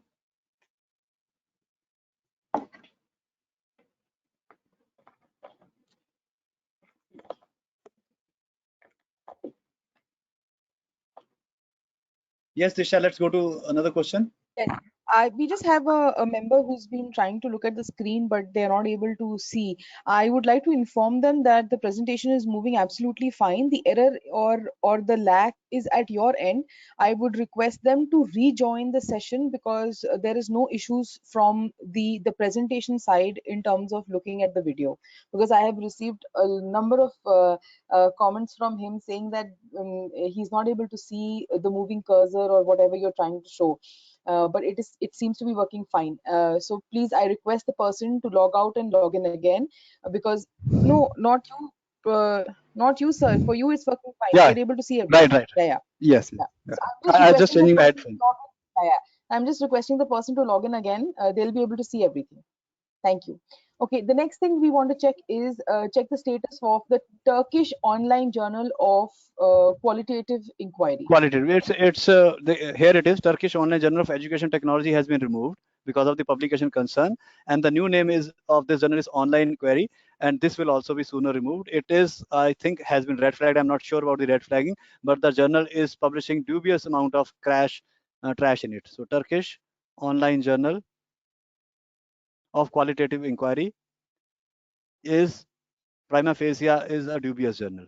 At present, it is in Scopus, and you can see the ranking out of 334, it is at 310.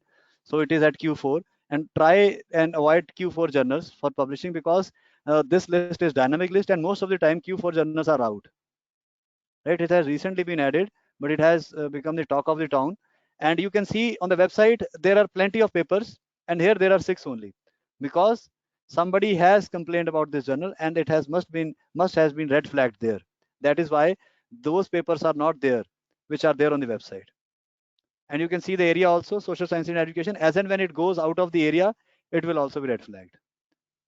So at present, just sit back and do not publish for them. Do not publish with them for the next 6 months and see what comes out.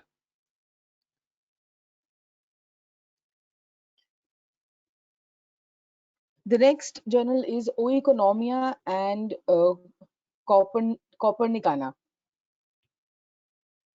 Oeconomia spelling? OECONOMIA. OECONOMIA. Yeah. COPER The second word is copper, C-O-P-E-R-N-I-C-A-N-A, copper Nicana.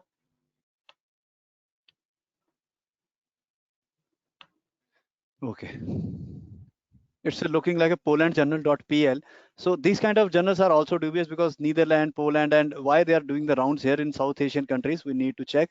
So it's a Clarivate SSCI index journal, and it is Q1 in Scopus. So let's see whether it's the original website or not. So we can check it. So we'll copy this name from here. We'll go to the databases. It's a Q1 journal. They are claiming to be a Q1 journal.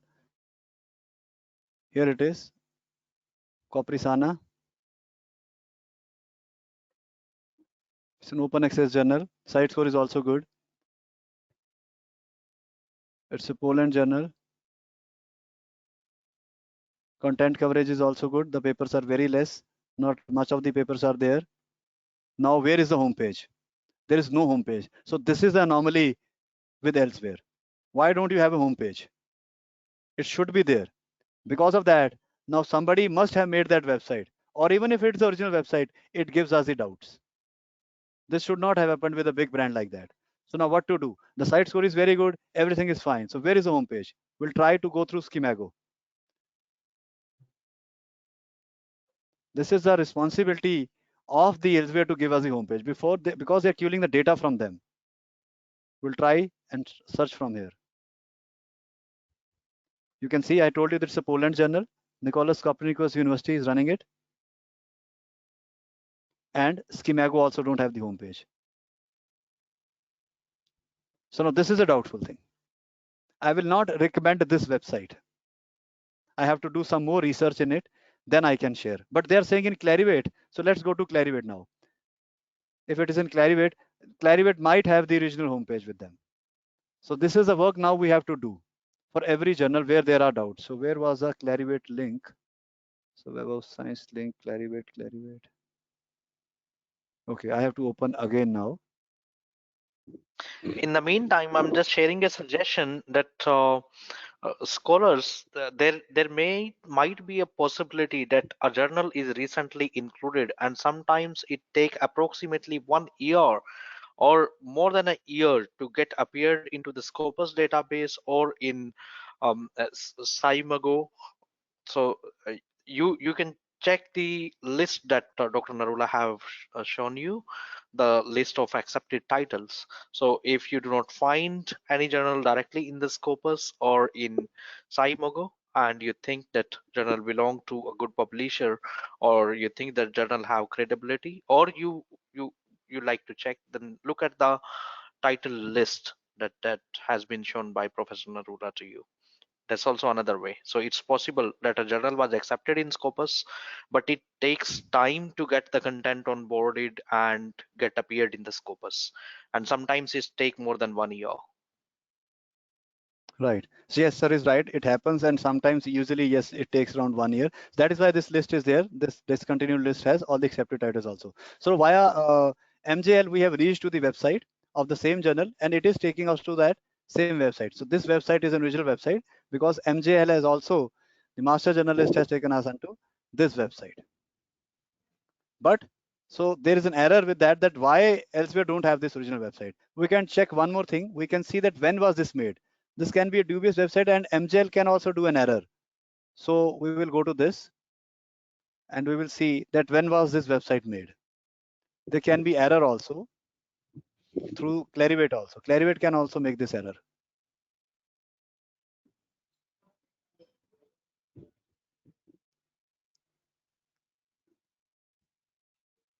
So you can see the website is pretty old.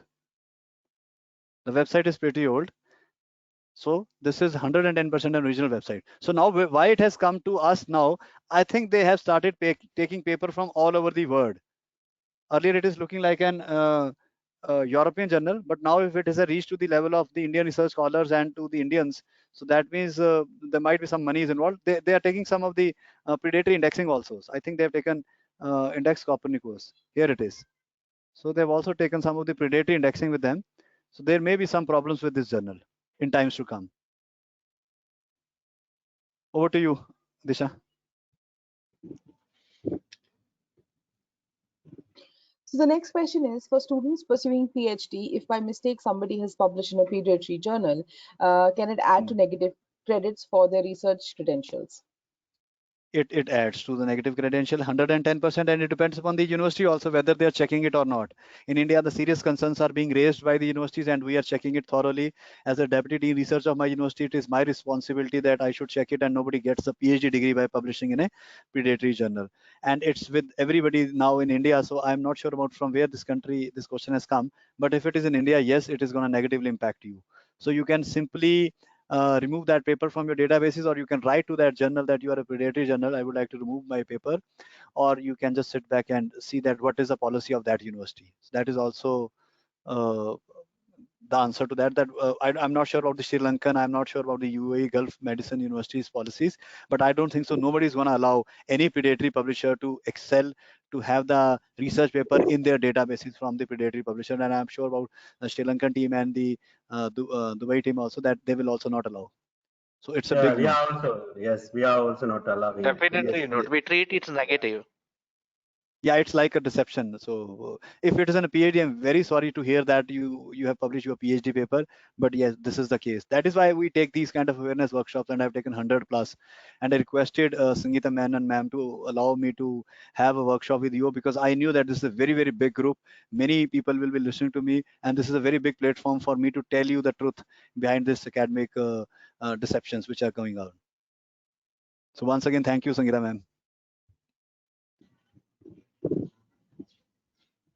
So there's a person who has written, there's a question. They say that the Journal of University of Shanghai for Science and Technology is indexed in Scopus. It accepts papers and it lists on their website.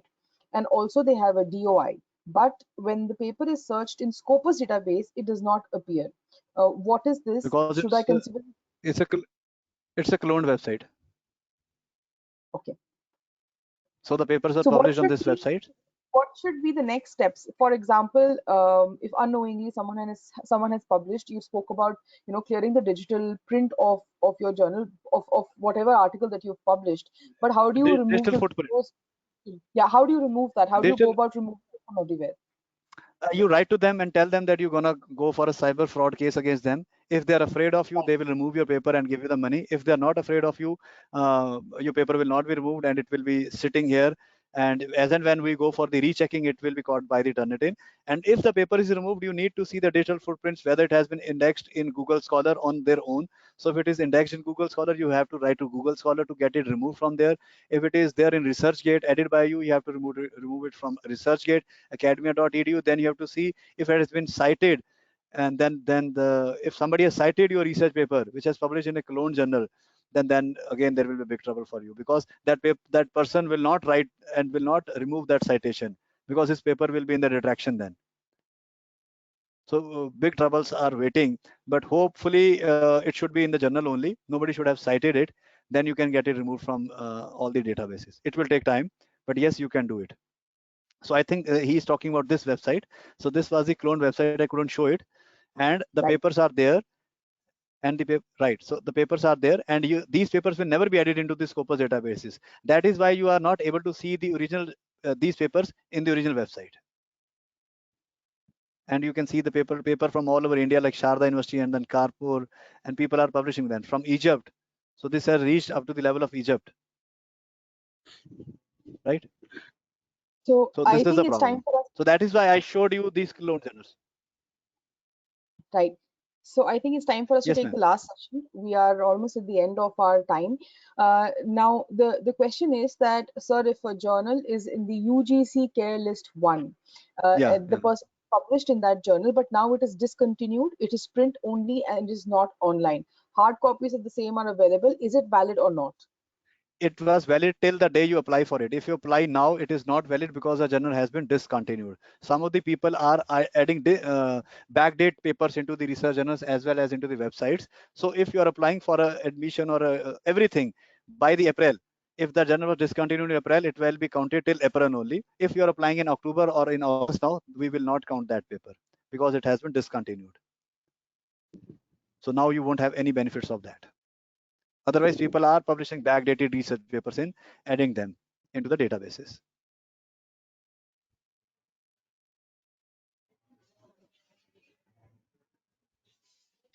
Thank you so much, Dr. Narula. With that, I think we come to an end of a wonderful presentation, and I hope everybody has taken back valuable points, for this as well. For the closing remarks, firstly, I would like to invite Professor Athula Gnanapala, the Dean of the Faculty of Management Studies, Sabaragamuwa University of Sri Lanka. Sir, please, it's open for you to begin. Am I audible to you? Yes, clearly. Okay. Ayubowan, good morning, good afternoon, and good evening. Dear ladies and gentlemen, Mr. Sundar Radhakrishnan, Vice President, Emerald Publishing, South Asia Coordinators of the program, Dr. Jayantha Dewasiri, Ms. Sangeeta Menon, Professor Sudhir Rana from Gulf Medical University, and Professor Kavinda C, and the guest speaker of the today's session, Dr. Sumit Narula, professors, academic, and other distinguished participants of this webinar series. It is a great pleasure and privilege for me to address the closing ceremony of the I10 Impactful Research Program organized by the Faculty of Management Studies, Sabaragamuwa University of Sri Lanka, in collaboration with Gulf Medical University and Emerald Publishing. We are delighted to be a part of the successful collaboration in developing the research and publication competencies of the scholars worldwide. I believe that this program has helped you in enhancing your research skills. As academic institution, it is our primary responsibility to develop our academic and students' research and publication competencies, which will pave the way towards creating a knowledge economy in the long run. This program was a part of that extensive goal, and we are keen on developing different programs to strengthen the research and innovation in and out of the South Asian region. For example, now we are planning to offer a research mentoring program as a post-engagement of international conference organized by the Faculty of Management Studies of the Sabaragamuwa University of Sri Lanka in association with Emerald Publishing. I would like to congratulate everyone for completing this program. At the same time, I give my sincere gratitude for the resource panels who helped us to deliver this most important and impactful webinar series. I believe that you have gained the maximum benefit out of the program with the purpose of writing impactful research. As the Dean of the Faculty of Management Studies of the Sabaragamuwa University of Sri Lanka, I must pay my sincere gratitude to Gulf Medical University, especially Dr. Sudhir Rana, for his valuable commitment and contribution. At the same time, Emerald Publishing, especially Ms. Sangeeta Menon, for your valuable contributions, and other staff members of your institution. Thank you very much. Wish you all the best.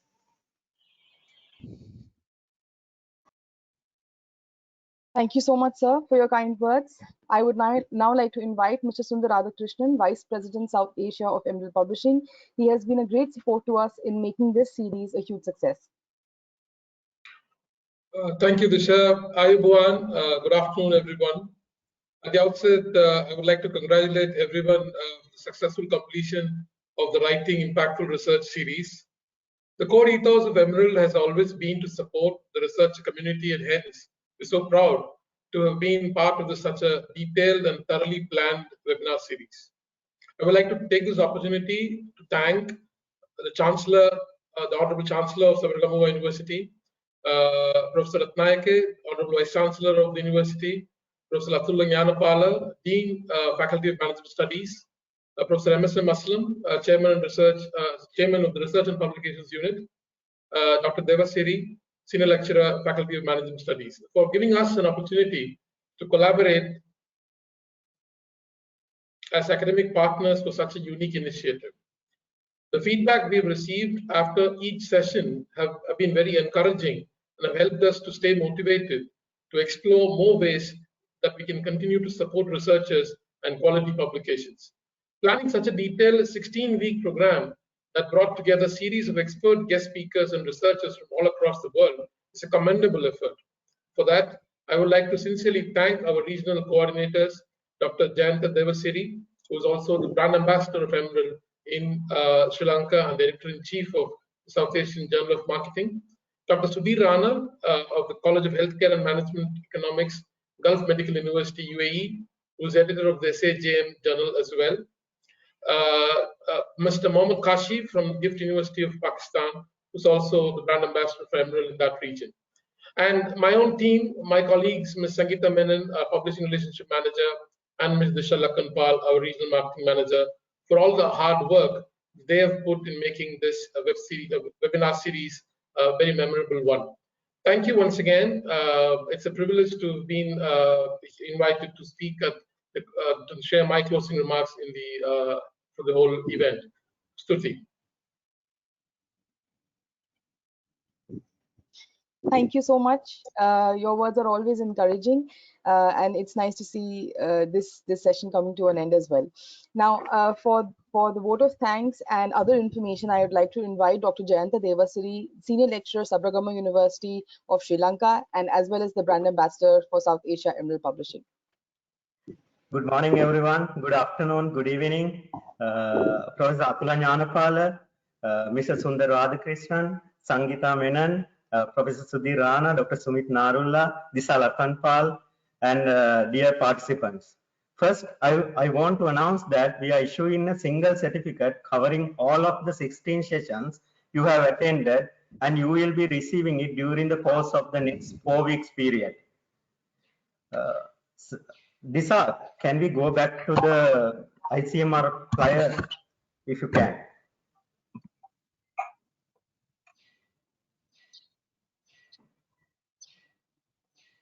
The previous slide. Yes. Yes. Thank you.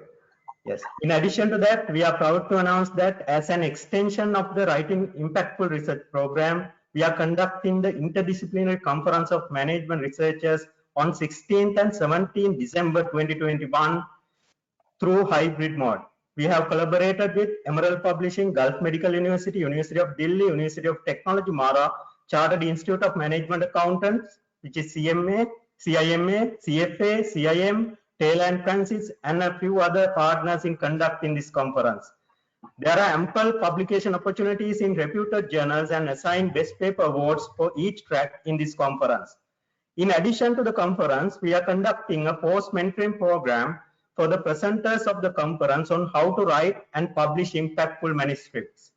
There are several benefits of the research mentoring program.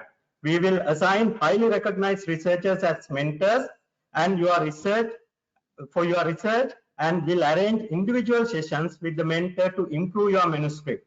Further, we have introduced an interactive workshop series to enhance the quality of your manuscript. Accordingly, 8 workshops will be conducted in 2-month period, just after the conference. So we will email all the relevant information, and we expect that this will be another exciting program to uplift the skills of the researchers in the region. So I think now the time has come to deliver the vote of thanks. So it is my privilege to deliver the vote of thanks on this closing ceremony of the Writing Impactful Research Program. I, on behalf of the Emerald Publishing, Gulf Medical University, and Faculty of Management Studies of the Sabaragamuwa University of Sri Lanka, extend a very hearty vote of thanks to the main speaker of today's session, Dr. Sumit Narula, Editor-in-Chief of the Journal of Content, Community and Communication and Director in Amity School of Communication in Amity University. It was indeed an insightful session. Further, I would like to take this opportunity to thank all the members of the resource panel who supported us in making this program a great success. At the outset, I would like to express my profound gratitude to the Emerald Publishing, Faculty of Management Studies of the Sabaragamuwa University of Sri Lanka, and Gulf Medical University for their unconditional support in conducting this program.